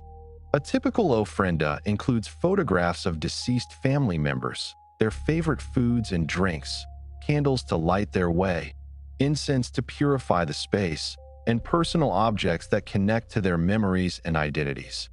The construction of an ofrenda is itself a meaningful ritual. Families gather to remember their dead, sharing stories and memories as they arrange the altar's elements. The photographs are selected carefully, showing the deceased at different stages of their lives. The foods chosen are those that the departed especially loved, from simple comfort dishes to elaborate preparations requiring hours of work. Personal objects might include tools of the deceased's trade, favorite clothing, beloved books, or anything else that connects to who they were in life. The ofrenda typically incorporates all four elements recognized by both Aztec and European tradition: earth, represented by the food offerings; fire, represented by the candles; water, often placed in a vessel to quench the thirst of returning spirits; and air, represented by the papal picado that moves in the slightest breeze. This elemental completeness ensures that the altar creates a proper space for spiritual visitation. Many contemporary altars also include specifically Catholic elements: images of the Virgin of Guadalupe, crucifixes, rosaries, and pictures of patron saints. This blending of indigenous and Catholic imagery represents the syncretism that has characterized Mexican spirituality since the colonial period. Rather than seeing this as corruption of either tradition, most practitioners understand it as a natural evolution, a way of honoring both the indigenous and European components of Mexican cultural heritage. The belief that the dead return during Day of the Dead to visit the living echoes Aztec ideas about the ongoing relationship between the two realms. The journey through Mictlan did not entirely sever the bonds between the dead and their living relatives. At certain times, particularly during the festivals honoring the dead, these bonds could be renewed and communication could flow between the realms. Modern celebrants may frame this belief in various ways. Some literally expect the spirits of their deceased loved ones to return, sensing their presence in the flickering candles and the rustling papal picado. Others understand the return more metaphorically, seeing Day of the Dead as an occasion for intensified remembrance rather than actual spiritual visitation. Still others maintain an agnostic position, participating in the rituals without committing to any particular belief about what actually happens. Regardless of how the belief is understood, its effects are powerful and meaningful. The dead are not forgotten but actively remembered. Their names are spoken, their stories told, their presence invoked through the artifacts and offerings assembled in their honor. For those grieving recent losses, Day of the Dead provides a structured occasion for expressing sorrow and affirming that the bonds of love persist beyond death. For those whose losses are more distant, it offers an opportunity to reconnect with ancestors and maintain the chain of memory that links generations. La Catrina, the elegantly dressed skeleton woman who has become perhaps the most recognizable symbol of Day of the Dead, represents a fascinating evolution of Aztec death symbolism. The original image was created by the printmaker José Guadalupe Posada in the early 20th century as a satirical commentary on Mexicans who aspired to European sophistication. His original engraving showed a female skeleton wearing only an elaborate feathered hat, a critique of those who adopted foreign fashions while neglecting their own heritage. The artist Diego Rivera later expanded this image in his famous mural, Dream of a Sunday Afternoon in Alameda Park, dressing La Catrina in elegant European clothing and placing her among historical figures from Mexican history. This expanded image became iconic, reproduced endlessly on Day of the Dead merchandise, costumes, and decorations. But La Catrina also evokes Mictlan, the Lady of the Dead, in her skeletal form and her association with death and the afterlife. The image resonated so deeply with Mexican audiences because it connected to something already present in the cultural memory, something that had survived centuries of colonial suppression. When Mexicans see La Catrina, they may or may not consciously think of Mictlan, but the resonance between the two figures creates a continuity that runs deeper than conscious recognition. The contemporary cult of Santa Muerte, which has grown dramatically in recent decades, represents another expression of the enduring influence of Aztec death beliefs. Santa Muerte, the personification of death as a female skeletal figure who can be petitioned for protection and assistance, bears obvious resemblance to Mictlan and other pre-Columbian death deities. Santa Muerte devotees come from all walks of life, though the cult has particularly strong followings among marginalized communities, including prisoners, sex workers, LGBT individuals, and others who feel excluded from mainstream religious institutions. They petition Santa Muerte for protection, healing, prosperity, and love, treating her as a powerful intercessor who will hear prayers that other divine figures might ignore. While the Catholic Church has condemned this veneration as heretical, declaring that death should not be worshipped as a positive figure, the cult continues to attract millions of devotees who find in Santa Muerte a powerful spiritual figure that official religion does not provide. Some scholars see Santa Muerte as essentially a continuation of Mictlan worship, adapted to contemporary circumstances. Others view it as a more recent development that draws on various influences, including pre-Columbian death deities, but also European images of the Grim Reaper and Catholic devotion to the saints. Day of the Dead celebrations have spread far beyond Mexico in recent years, carried by migration and cultural exchange to communities throughout the Americas and around the world. What was once a regional observance has become an internationally recognized holiday, featured in films like Coco, taught in schools as an example of cultural heritage, and celebrated by people of many cultural backgrounds. This expansion has brought both opportunities and challenges. On the positive side, it has increased awareness and appreciation of Mexican culture and provided a model for engaging with death that many find more appealing than the avoidance typical of mainstream American culture. Day of the Dead offers a way to remember the dead joyfully, to celebrate their lives rather than simply mourning their loss. On the other hand, commercial interests sometimes reduce the holiday to costumes and decorations stripped of their deeper meaning. Sugar skulls become just another piece of Halloween candy. Day of the Dead face paint becomes a fashion statement rather than a spiritual practice. The complex web of beliefs, rituals, and cultural practices that give the holiday its meaning can be lost when it is exported without its context. Some Mexican and Mexican-American communities have expressed concern about cultural appropriation, objecting to the commercialization and superficial adoption of Day of the Dead imagery by people with no connection to the tradition. They argue that the holiday should be understood as a sacred observance rooted in specific cultural history, not just a colorful alternative to Halloween. Yet the core beliefs that animated Aztec death rituals remain accessible to those who seek them out. The understanding that death is a transformation rather than an ending, that the dead remain connected to the living through bonds of memory and love, that we honor our departed by remembering them and including them in our celebrations. These ideas transcend any particular cultural context and speak to universal human concerns. Day of the Dead offers a model for engaging with mortality that many people find more appealing than the denial and avoidance that characterize much of modern Western culture. In a society where death is hidden away in hospitals and funeral homes, where the dying are segregated from the living, and where grief is expected to be processed quickly and privately, the public, communal, and joyful nature of Day of the Dead can feel liberating.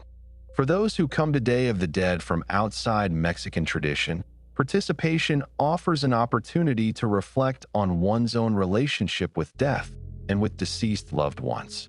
The act of creating an altar, of gathering photographs and mementos, of preparing foods that the departed enjoyed, these practices can be meaningful regardless of one's specific beliefs about what happens after death.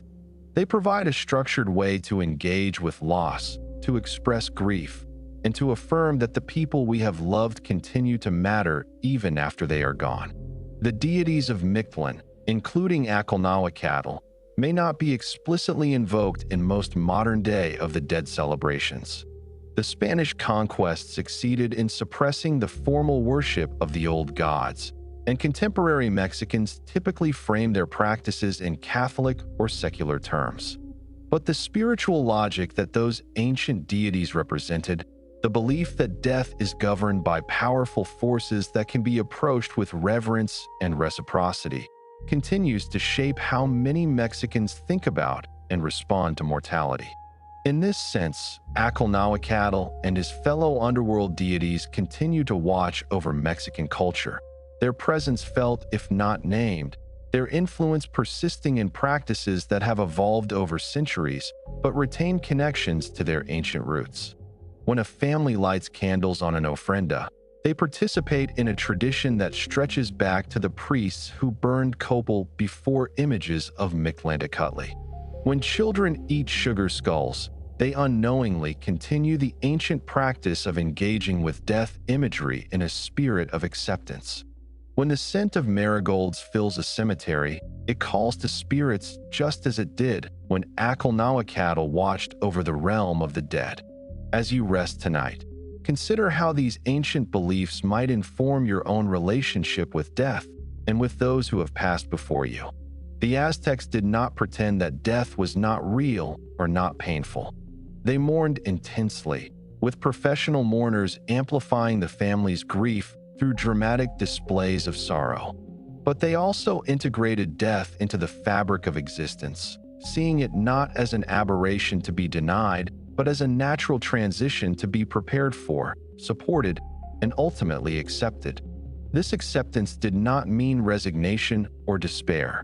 The elaborate rituals surrounding death, the offerings and prayers that continued for years, the belief that guides and guardians assisted souls through their underworld journey. All of these practices expressed hope and care even in the face of loss. The dead were not abandoned but accompanied, not forgotten but remembered, not separated forever but maintained in relationship with the living through practices that acknowledged both the reality of death and the persistence of connection.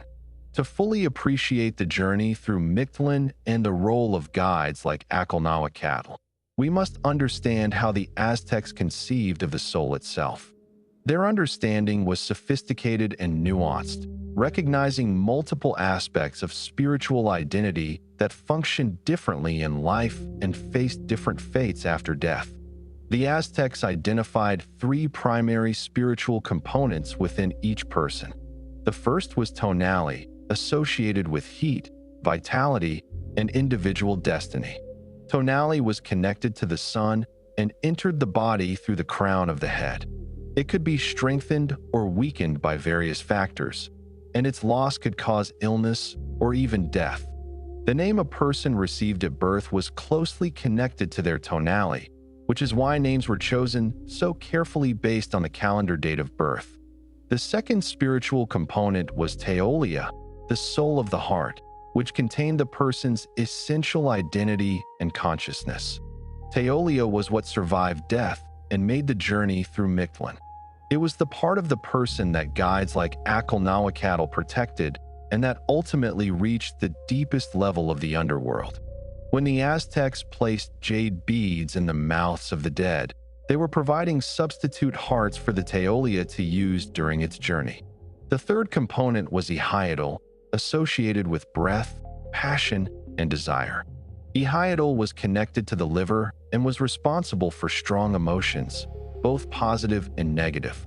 After death, ihayatal could become dangerous, potentially lingering near the place of death or the corpse and causing harm to the living.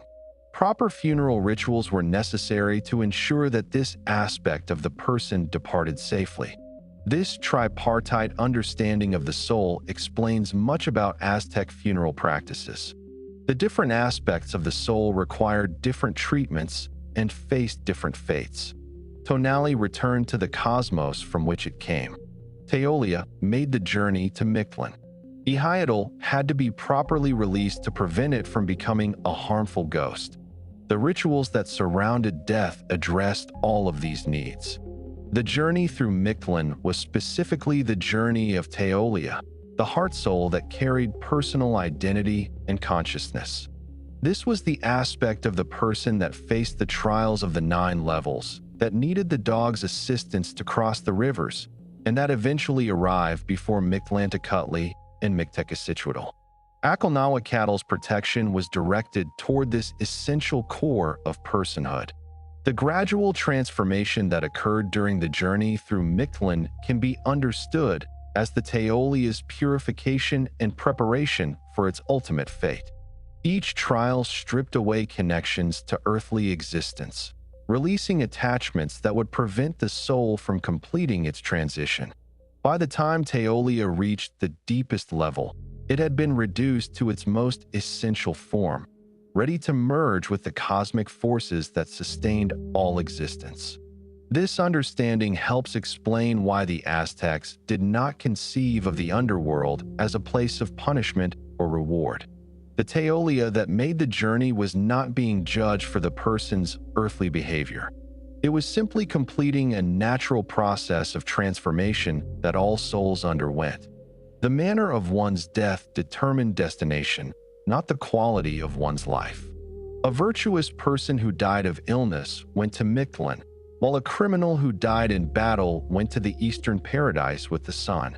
Some modern observers find this lack of moral judgment disturbing, but it reflects a fundamentally different conception of cosmic order. The Aztecs did not believe that the purpose of the afterlife was to distribute rewards and punishments. They believed that death was a transition in the ongoing cycle of existence, and that different kinds of deaths led to different kinds of transitions. The cosmos needed souls in various places performing various functions, and the manner of death determined where each soul was needed. The guardians of Mictlan, including Acolnahuacatl, were not judges assessing moral worth, but guides and protectors ensuring that souls reached their proper destinations. Their role was practical rather than juridical. They knew the paths of the underworld, could protect souls from the dangers that lurked in the darkness, and could ensure that the cosmic machinery of death and transformation operated properly. This understanding of the soul and its journey provides important context for appreciating Acolnahuacatl's significance. He was not watching over abstract spirits, but over the heart souls of individual persons, the essential cores of identity and consciousness that had animated living human beings. His protection was personal and meaningful, directed toward beings that had loved and feared, hoped and suffered, just as all humans do. One aspect of Mictlan that deserves attention is its acoustic dimension. The Aztecs paid careful attention to sound in their spiritual practices, and the underworld had its own distinctive soundscape that differed profoundly from the world of the living. The most famous sound associated with Mictlan is the conch shell trumpet that Quetzalcoatl played during his descent to retrieve the bones of humanity. This instrument, made from a large sea snail shell, produces a deep, resonant tone that can carry for great distances. In Aztec ritual, the conch shell trumpet announced sacred occasions and called the attention of the gods. Its sound was believed to penetrate between worlds, reaching ears that ordinary voices could not reach. When Mictlantecuhtli gave Quetzalcoatl a solid shell without holes, he was trying to prevent this penetrating sound from being produced. The Lord of the Underworld did not want his realm disturbed by the calls of the living. The sound of the conch shell was associated with life, with communication, with the active engagement between humans and gods that characterized the world above. The underworld itself was conceived as a place of relative silence. Without the sun, without the activities of living beings, without the rituals and festivals that filled the Aztec calendar, Mictlan was quiet in ways that the living world never was. The souls passing through its levels moved in relative silence, their journey an interior process rather than a social one. Yet Mictlan was not entirely without sound. The crashing mountains at the second level would have produced tremendous noise as they collided. The cutting winds at the fifth level would have howled. The rivers would have flowed with their own sonic signatures. But these were natural sounds, impersonal and automatic, different from the intentional sounds of music, speech, and ritual that characterized human society. The Aztecs used sound in their funeral rituals, including drums, rattles, and chanting. These sounds were believed to accompany the soul on the early stages of its journey, providing comfort and guidance before the deeper silence of the underworld claimed the departed. Professional mourners produced sounds of lamentation that expressed the community's grief and helped release the emotional energy that death generated. The death whistles that archaeologists have discovered in Aztec burial sites present a fascinating acoustic mystery. These ceramic instruments, often shaped like skulls, produce an eerie, screaming sound when blown. Their exact ritual function remains debated, but they may have been used to communicate with the dead or to accompany souls on their journey. The sound they produce is unlike anything in normal human experience, suggesting a deliberate attempt to create acoustic bridges to the supernatural realm. For our purposes tonight, the soundscape of Mictlan contributes to its otherworldly character. This was a realm of different rules, different experiences, different perceptions. The sounds that souls encountered during their journey were not the sounds of life, but the sounds of transformation, of cosmic processes operating beyond human understanding. Acolnahuacatl, moving through this acoustic landscape with his puma silence, would have been one of the few beings capable of perceiving everything that occurred in the shadows. To truly understand the significance of Mictlan and its guardian deities, we must place the Aztec underworld within the broader spiritual geography of ancient Mexico. The landscape that the Aztecs inhabited was not merely physical terrain, but a sacred map inscribed with divine meaning, where mountains, caves, springs, and valleys all served as points of connection between the mortal realm and the supernatural powers that governed existence. The Valley of Mexico, where the Aztec capital of Tenochtitlan rose from the waters of Lake Texcoco, was understood as the center of the cosmos. From this navel of the world, the four cardinal directions extended outward, each associated with specific colors, gods, and cosmic qualities. The east, painted red in Aztec iconography, was the direction of fertility and new beginnings, associated with Quetzalcoatl and the rising sun. The west, colored white, represented femininity, endings, and the descent of the sun into the underworld. The south, blue in color, was the direction of life, warmth, and the war god Huitzilopochtli. And the north, depicted in black, was Mictlampa, the region of death, the direction of cold and darkness where Mictlan lay waiting for all souls. This directional symbolism permeated every aspect of Aztec life. Temples were oriented to face specific directions depending on which deities they honored. Burials were arranged so that the body faced the direction appropriate to the deceased's expected afterlife destination. Ritual processions moved through space according to patterns that honored the cosmic geography. Even the arrangement of objects in daily life reflected awareness of the sacred directions. Mountains held particular spiritual significance in Aztec thought. These great peaks that rose from the valley floor were understood as hollow vessels filled with water and precious substances. Inside the mountains, the Aztecs believed, lay vast chambers where rain gods stored the waters that would fall upon the earth, where maize grew in cosmic abundance before being released for human cultivation, and where passages led downward to the realm of the dead. The mountain called Popocatépetl, whose snow-covered peak still dominates the Mexican horizon, was one of the most sacred landmarks in the Aztec world. Its name means smoking mountain in Nahuatl, referring to the volcanic plumes that occasionally rose from its summit.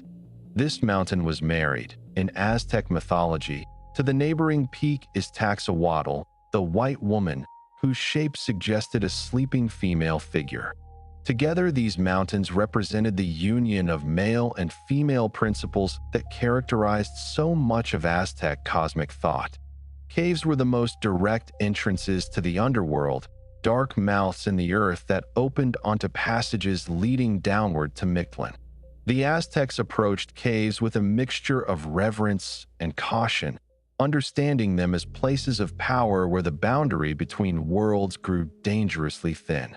Rituals performed in caves could establish communication with the underworld deities, but they also risked attracting the attention of dangerous forces.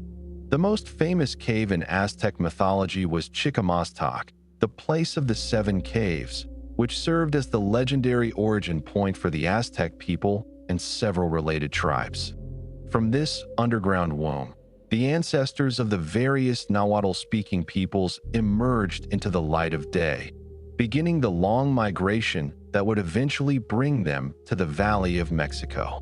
This origin story established caves as places of birth and emergence, counterbalancing their association with death and descent. Water bodies also served as points of connection with supernatural realms. The lake that surrounded Tenochtitlan was not merely a geographic feature, but a sacred boundary between the human city and the watery realm beyond. Springs that bubbled up from underground were understood as messages from the depths, places where the earth spoke to those who knew how to listen.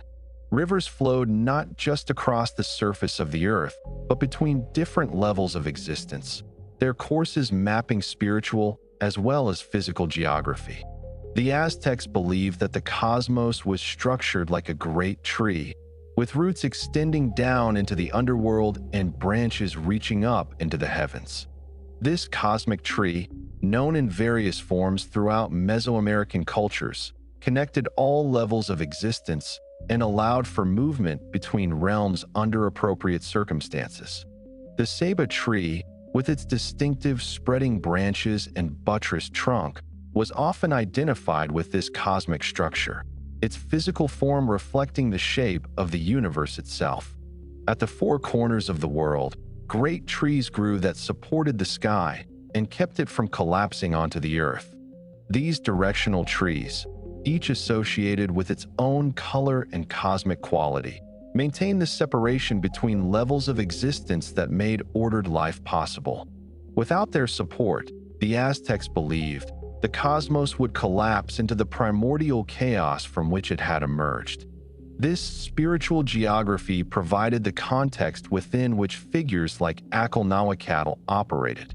He was not located in some abstract supernatural dimension, but in a specific place within the cosmic structure, the northern region of darkness where Mictlan extended through its 9 levels. His guardianship was territorial as well as functional, protecting not just souls but the passages they traveled and the cosmic order that made their journey meaningful. Understanding this geography helps explain why the Aztecs developed such elaborate death rituals and maintained such careful attention to the proper treatment of the deceased. Death was not a personal event alone, but a cosmic transition that affected the balance of the entire universe. Each soul that completed its journey through Mictlan contributed to the ongoing work of existence. Each failure, each soul that became lost or trapped, disrupted the great cycles upon which all life depended. The guardians of the underworld, including Acolnahuacatl with his puma strength, were essential participants in maintaining this cosmic balance. They ensured that souls reached their proper destinations, that the pathways between worlds remained navigable, and that the great machinery of death and transformation continued to operate. Their vigilance protected not just individual souls, but the entire structure of reality. The Aztec understanding of childhood deaths reveals another dimension of their beliefs about the afterlife and the beings who governed it. When children died, especially infants who had not yet received their calendrical names, their fates differed from those of adults, reflecting both the special status of the young and the practical reality that childhood mortality was devastatingly common in the pre-modern world. Very young children who died were believed to go not to Mictlan, but to a special paradise called Toninican, associated with a great tree from which milk flowed to nourish the spirits of the departed infants. This image of the nursing tree provided comfort to grieving parents, assuring them that their children would not lack for sustenance in the afterlife. The milk-giving tree replaced the mother's breast, ensuring that the natural relationship of nurture continued beyond death. Some sources suggest that children who died before being weaned were believed to return to Earth in future incarnations, their souls recycled rather than proceeding through the transformation that awaited adults. This belief offered another form of consolation, suggesting that the child was not truly lost but merely delayed, waiting for another opportunity to enter the world of the living. The Aztecs understood that children's souls were not fully developed at the time of death. They had not yet acquired the full complement of spiritual components that characterized adult persons. Their tonality had not been fully established through naming ceremonies and the experiences of life. Their teolia had not matured through the challenges and relationships that shaped adult identity. In this sense, infant death was qualitatively different from adult death, involving souls that were still in the process of formation. Funerary practices for children reflected these beliefs. Very young children were typically buried rather than cremated, often beneath the threshold of the family home where they could remain close to the living. The offerings placed with them were appropriate to their age and status, including small toys, dolls, and miniature versions of the objects that would have accompanied adult burials. The family's grief was intense, but shaped by the understanding that the child had gone to a gentle place rather than facing the challenges of Mictlan. Older children who had received their names and begun the process of social integration were treated more like adults, though their youth was acknowledged in the rituals performed on their behalf. They faced the journey through Mictlan, but perhaps with more assistance, more protection, and more intervention from the guides and guardians who watched over the underworld paths. The question of how beings like Acolnahuacatl related to children's souls is not directly addressed in surviving sources, but we can speculate based on the broader patterns of Aztec thought. If Acolnahuacatl's role was protective, then surely he would extend that protection to the most vulnerable souls, those of children who had died before achieving the strength and maturity of adults. His Puma nature, which we discussed in connection with maternal protection, would be especially appropriate for guarding young souls through whatever passage they needed to complete. The high rate of childhood mortality in Aztec society meant that nearly every family would experience the death of at least one child. This shared grief created bonds of understanding across the community and contributed to the elaborate cultural apparatus surrounding death. Parents who had lost children found comfort in believing that their babies were nurtured, protected, and watched over by divine beings who cared about even the smallest and most helpless souls. While the Aztecs did not believe that moral behavior determined one's afterlife destination, their understanding of the underworld journey contained important ethical dimensions that are worth exploring. The trials of Mictlan, while not punishments for earthly sins, did test qualities that the Aztecs valued and attempted to cultivate throughout life. The patience required to cross between the crashing mountains reflected the Aztec appreciation for proper timing and careful observation. A soul that rushed forward without paying attention would be crushed, while one that watched and waited for the right moment would pass safely. This same patience was valued in Aztec society, where warriors learned to observe their enemies before striking, where farmers watched the seasons before planting, and where priests calculated the movements of the stars before performing their rituals.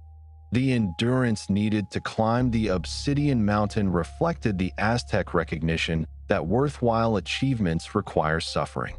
The warrior accepted wounds in battle. The priest accepted the physical demands of fasting and bloodletting. The mother accepted the pain of childbirth. In each case, suffering was not avoided but embraced as the necessary cost of achieving something valuable. The obsidian mountain tested whether the soul had learned this lesson during life.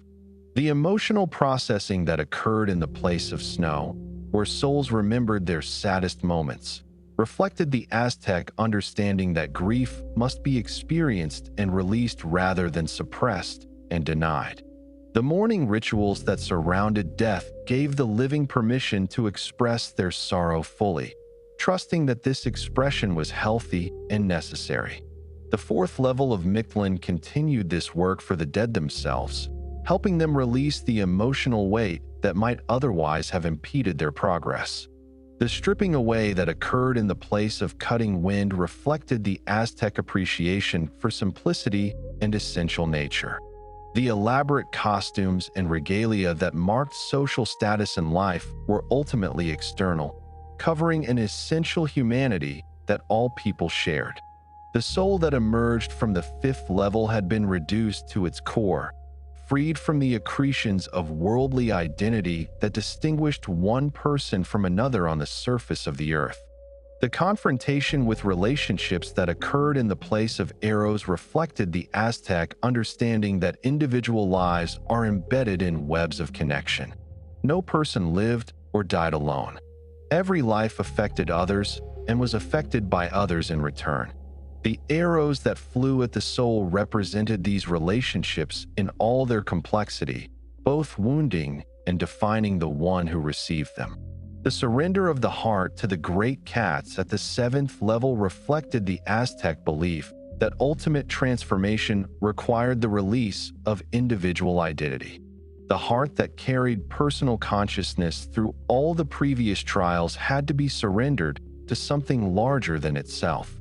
This was not destruction but completion, not loss but fulfillment. The individual soul merged with cosmic forces that transcended any single person's existence. These ethical dimensions suggest that while the Aztec afterlife was not a system of moral reward and punishment, it was shaped by moral understanding. The qualities tested in Mictlan were the same qualities valued in life.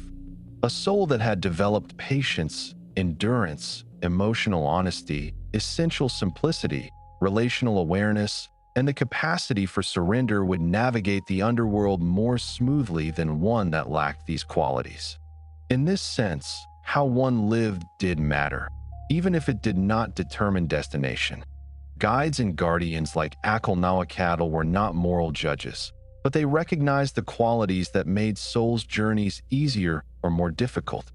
Their assistance might have been directed especially toward those who demonstrated the virtues that the Aztecs prized, helping patient and enduring souls complete their transformation with less difficulty.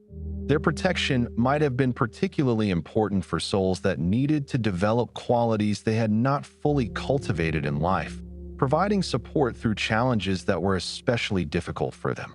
The origins of Day of the Dead lie in the great festivals that the Aztecs held during the 9th month of their calendar, a period that roughly corresponded to late July and early August in our modern reckoning. These festivals honored Mictlan, the Lady of the Dead, and the countless souls who dwelt in her realm.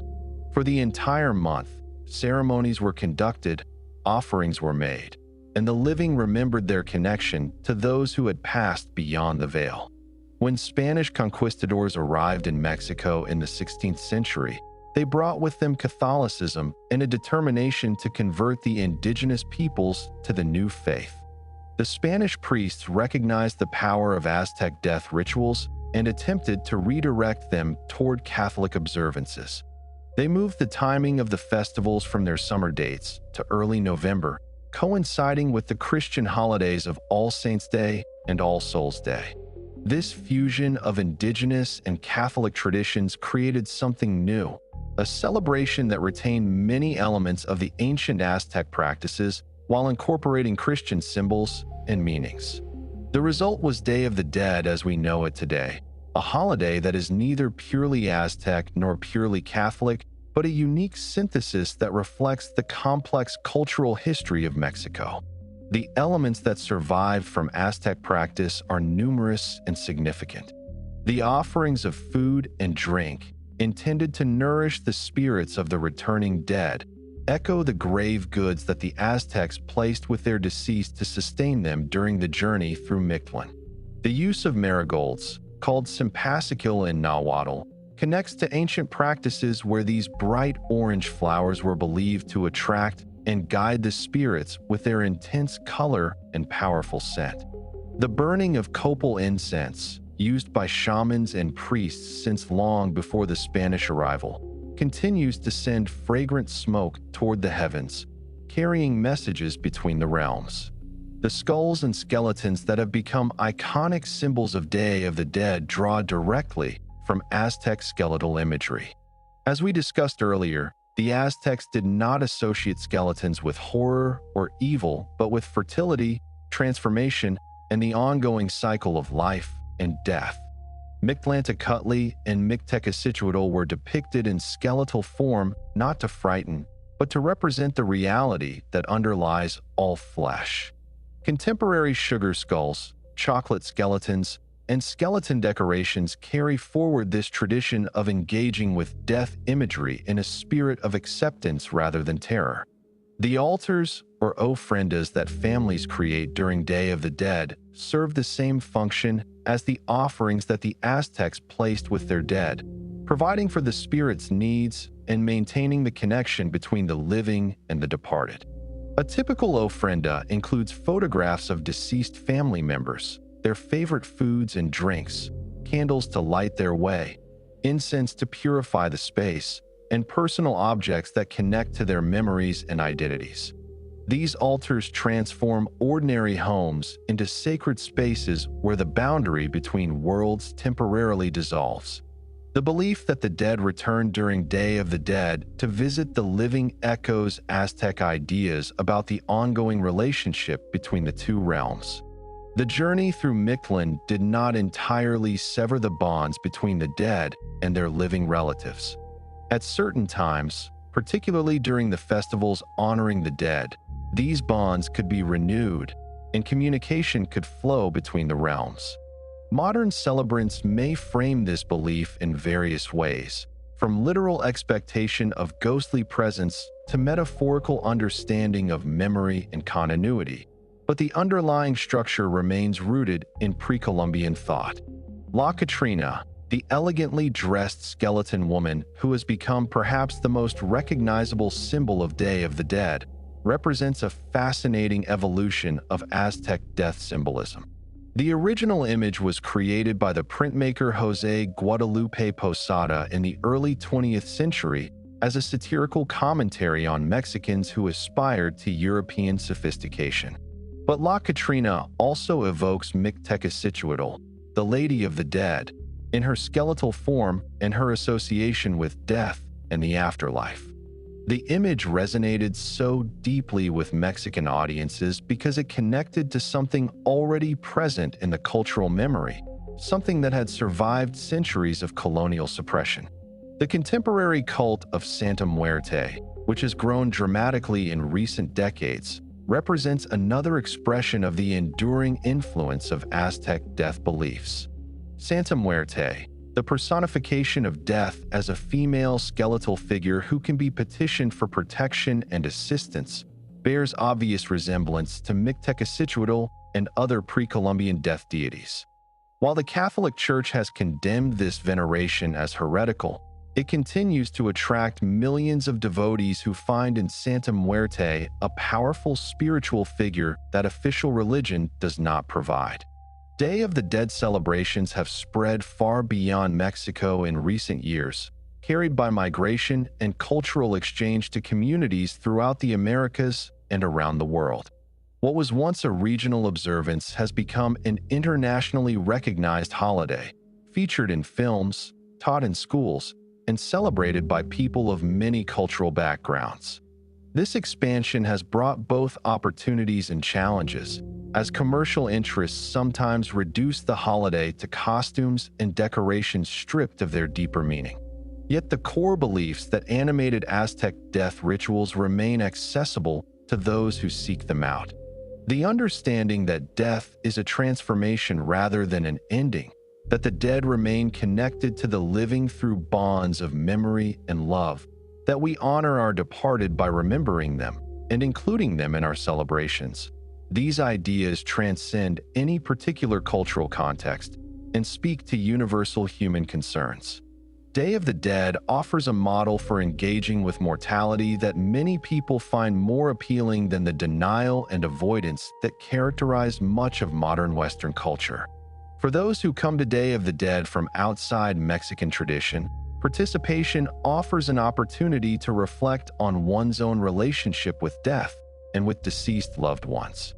The act of creating an altar, of gathering photographs and mementos, of preparing foods that the departed enjoyed, these practices can be meaningful regardless of one's specific beliefs about what happens after death. They provide a structured way to engage with loss, to express grief, and to affirm that the people we have loved continue to matter even after they are gone. The deities of Mictlan, including Acolnahuacatl, may not be explicitly invoked in most modern Day of the Dead celebrations. The Spanish conquest succeeded in suppressing the formal worship of the old gods, and contemporary Mexicans typically frame their practices in Catholic or secular terms. But the spiritual logic that those ancient deities represented, the belief that death is governed by powerful forces that can be approached with reverence and reciprocity, continues to shape how many Mexicans think about and respond to mortality. As you rest tonight, consider how these ancient beliefs might inform your own relationship with death and with those who have passed before you. The Aztecs did not pretend that death was not real or not painful. They mourned intensely, with professional mourners amplifying the family's grief through dramatic displays of sorrow. But they also integrated death into the fabric of existence, seeing it not as an aberration to be denied, but as a natural transition to be prepared for, supported, and ultimately accepted. This acceptance did not mean resignation or despair. The elaborate rituals surrounding death, the offerings and prayers that continued for years, the belief that guides and guardians assisted souls through their underworld journey, all of these practices expressed hope and care even in the face of loss. The dead were not abandoned but accompanied, not forgotten but remembered, not separated forever but maintained in relationship with the living through practices that acknowledged both the reality of death and the persistence of connection. Now let us bring our journey to a close with a meditative reflection on all we have explored, allowing the wisdom of the ancient Aztecs to settle into restful contemplation. And so we come at last to the end of our journey. Though in the Aztec understanding there are no true endings, only transformations. We have traveled far tonight, from the sun-drenched heights of the Aztec cosmos to the shadowed depths of Mictlan. We have met gods and guardians, learned of trials and transformations, and discovered how an ancient civilization made sense of the greatest mystery that all living beings must eventually face. Acolnahuacatl, the guide who has accompanied us through this exploration, remains watching in the darkness that surrounds our waking consciousness. His feline eyes pierce shadows that we cannot see. His patient strength endures through the long hours of the night. And his purpose, as old as death itself, continues unchanged, to protect and guide those who must make the journey through the realm of the dead. Let us take a moment now to rest in the wisdom we have gathered. Close your eyes, if they are not already closed. Let your breathing become slow and deep, like the breathing of the earth itself, which the Aztecs understood as a living being that drew sustenance from the offerings of the faithful. Imagine yourself standing at the threshold between worlds. Behind you lies everything you know, the familiar landscapes of daily life, the faces of those you love, the routines and rhythms that structure your waking existence. Before you stretches something vast and unknown, territories that can only be traversed when the time is right, when life has run its course and transformation becomes necessary. You are not alone at this threshold. The Aztecs never believed that anyone faced death alone. The dogs who guided souls across the rivers of the underworld stand ready to serve when their time comes. The deities who watched over Mictlan, including the fierce and gentle Acolnahuacatl, maintain their vigilance across the centuries. The offerings and prayers of the living reach across the boundary between worlds, providing sustenance and support for the journey. This is the comfort that the Aztecs found in their beliefs about death. Not that it would be easy, not that it would be painless, but that it would not be faced in isolation. The cosmos itself was structured to support the transition from life to whatever lay beyond. Every soul had helpers, every journey had guides, every challenge could be met with the assistance of powers greater than any individual. As you continue to relax into the quietness of this moment, let the specific details of Aztec cosmology become less important than the underlying message they carry. Death is not an enemy to be fought, but a transition to be prepared for. The love we give and receive does not end when bodies cease to breathe. We are connected to all who have come before us and all who will come after, part of a chain of existence that stretches back to the creation of the cosmos and forward to its eventual transformation. The 9 levels of Mictlan that we explored tonight can be understood as stages in the release of attachment, the gradual letting go that allows transformation to proceed. The crossing of the river, the passage between the crashing mountains, the climb over the obsidian peak, the journey through the field of cutting wind. Each trial strips away some part of what tied the soul to its earthly existence.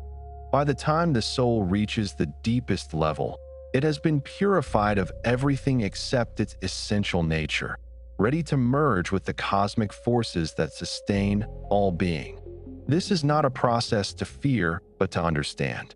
The challenges of Mictlan were not punishments, but preparations, not tortures, but transformations. The Aztecs did not believe that their underworld was designed to cause suffering for its own sake. It was designed to accomplish something necessary, to complete a transition that could not be completed any other way. Think now of Acolnahuacatl, the Puma Guardian, watching over this process with infinite patience. He does not hurry souls through their journey or spare them the challenges they must face. But neither does he abandon them to face those challenges alone. His strength is available when strength is needed. His knowledge of the underworld's paths can be shared when guidance is required. His presence in the darkness offers reassurance that even in the deepest shadows, something watches with care rather than malice. As your body grows heavier with rest and your mind begins to drift toward the borderlands of sleep, carry with you this image of the protective guardian. Whatever darkness you might encounter in the hours ahead, whatever uncertainties or anxieties might visit your dreams, you are not facing them alone. The wisdom of ages stands ready to support you.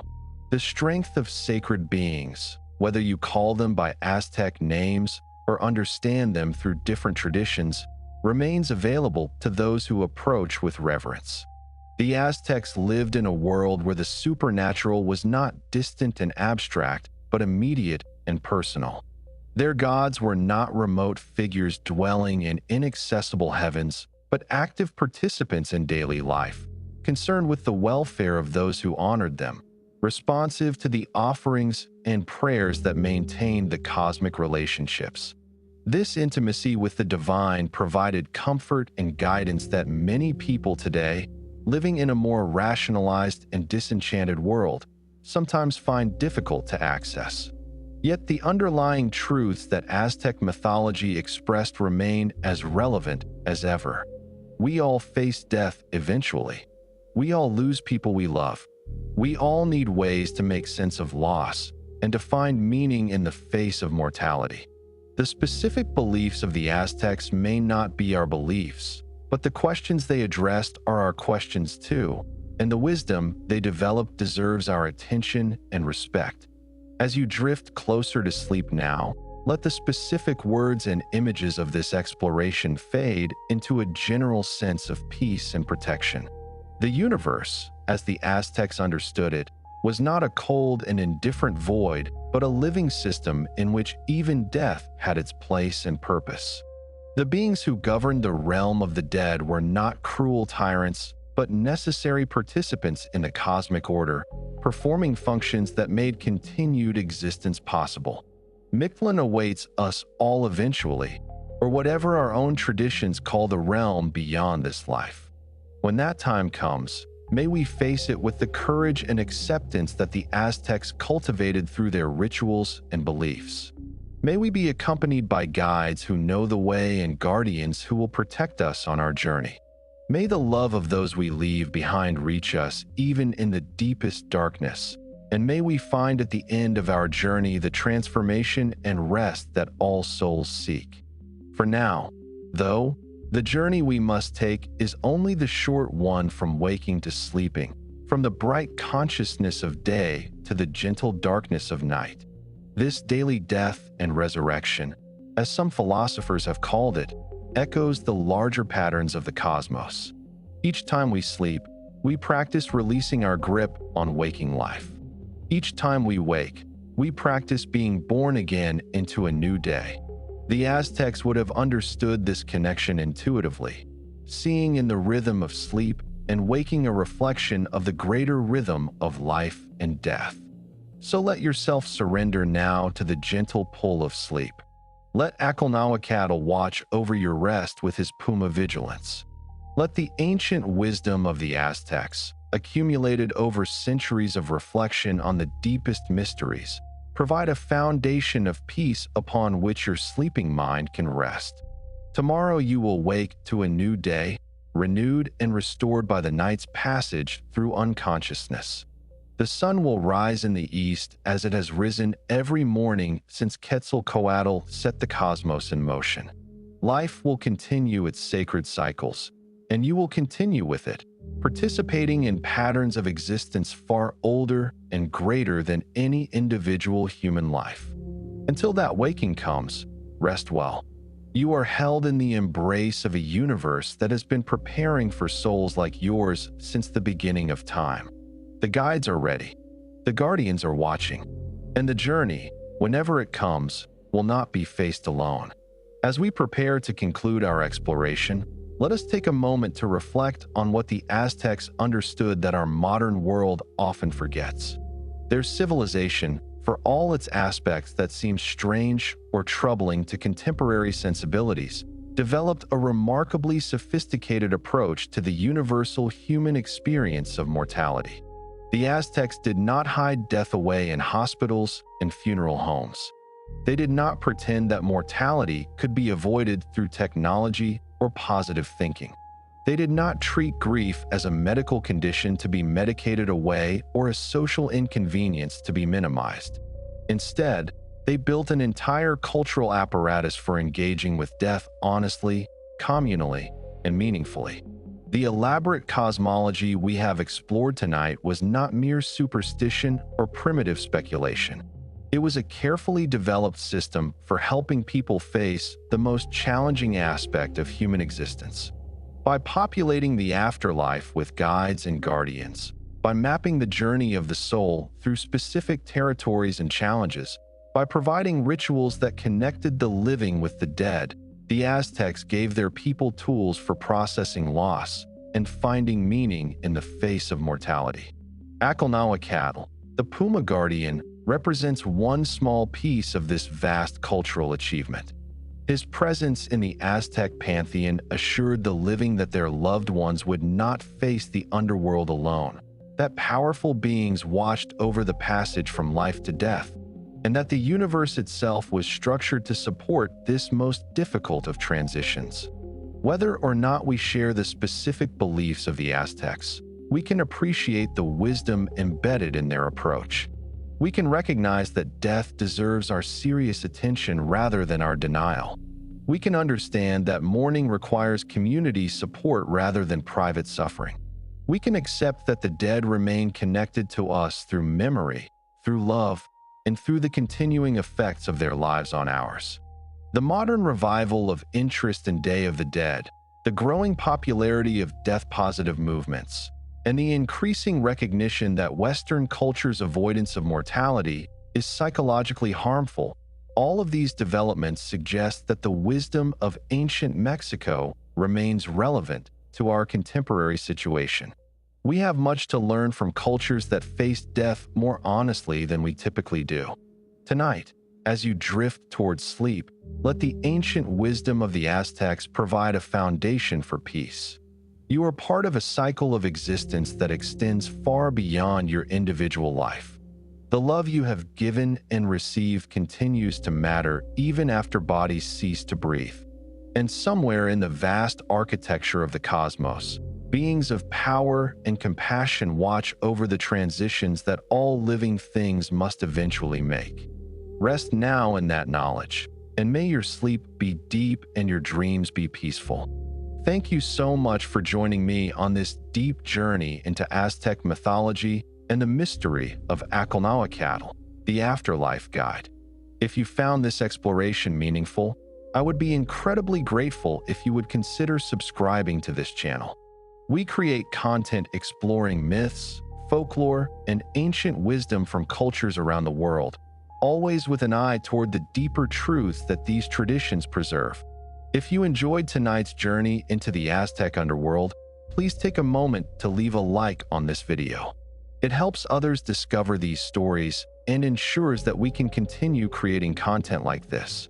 And if you have thoughts, questions, or your own insights to share about Aztec mythology or death traditions from other cultures, I would love to hear from you in the comments below. Sweet dreams, dear friend, and until we meet again, may you rest in the protection of all the benevolent powers that watch over sleeping souls.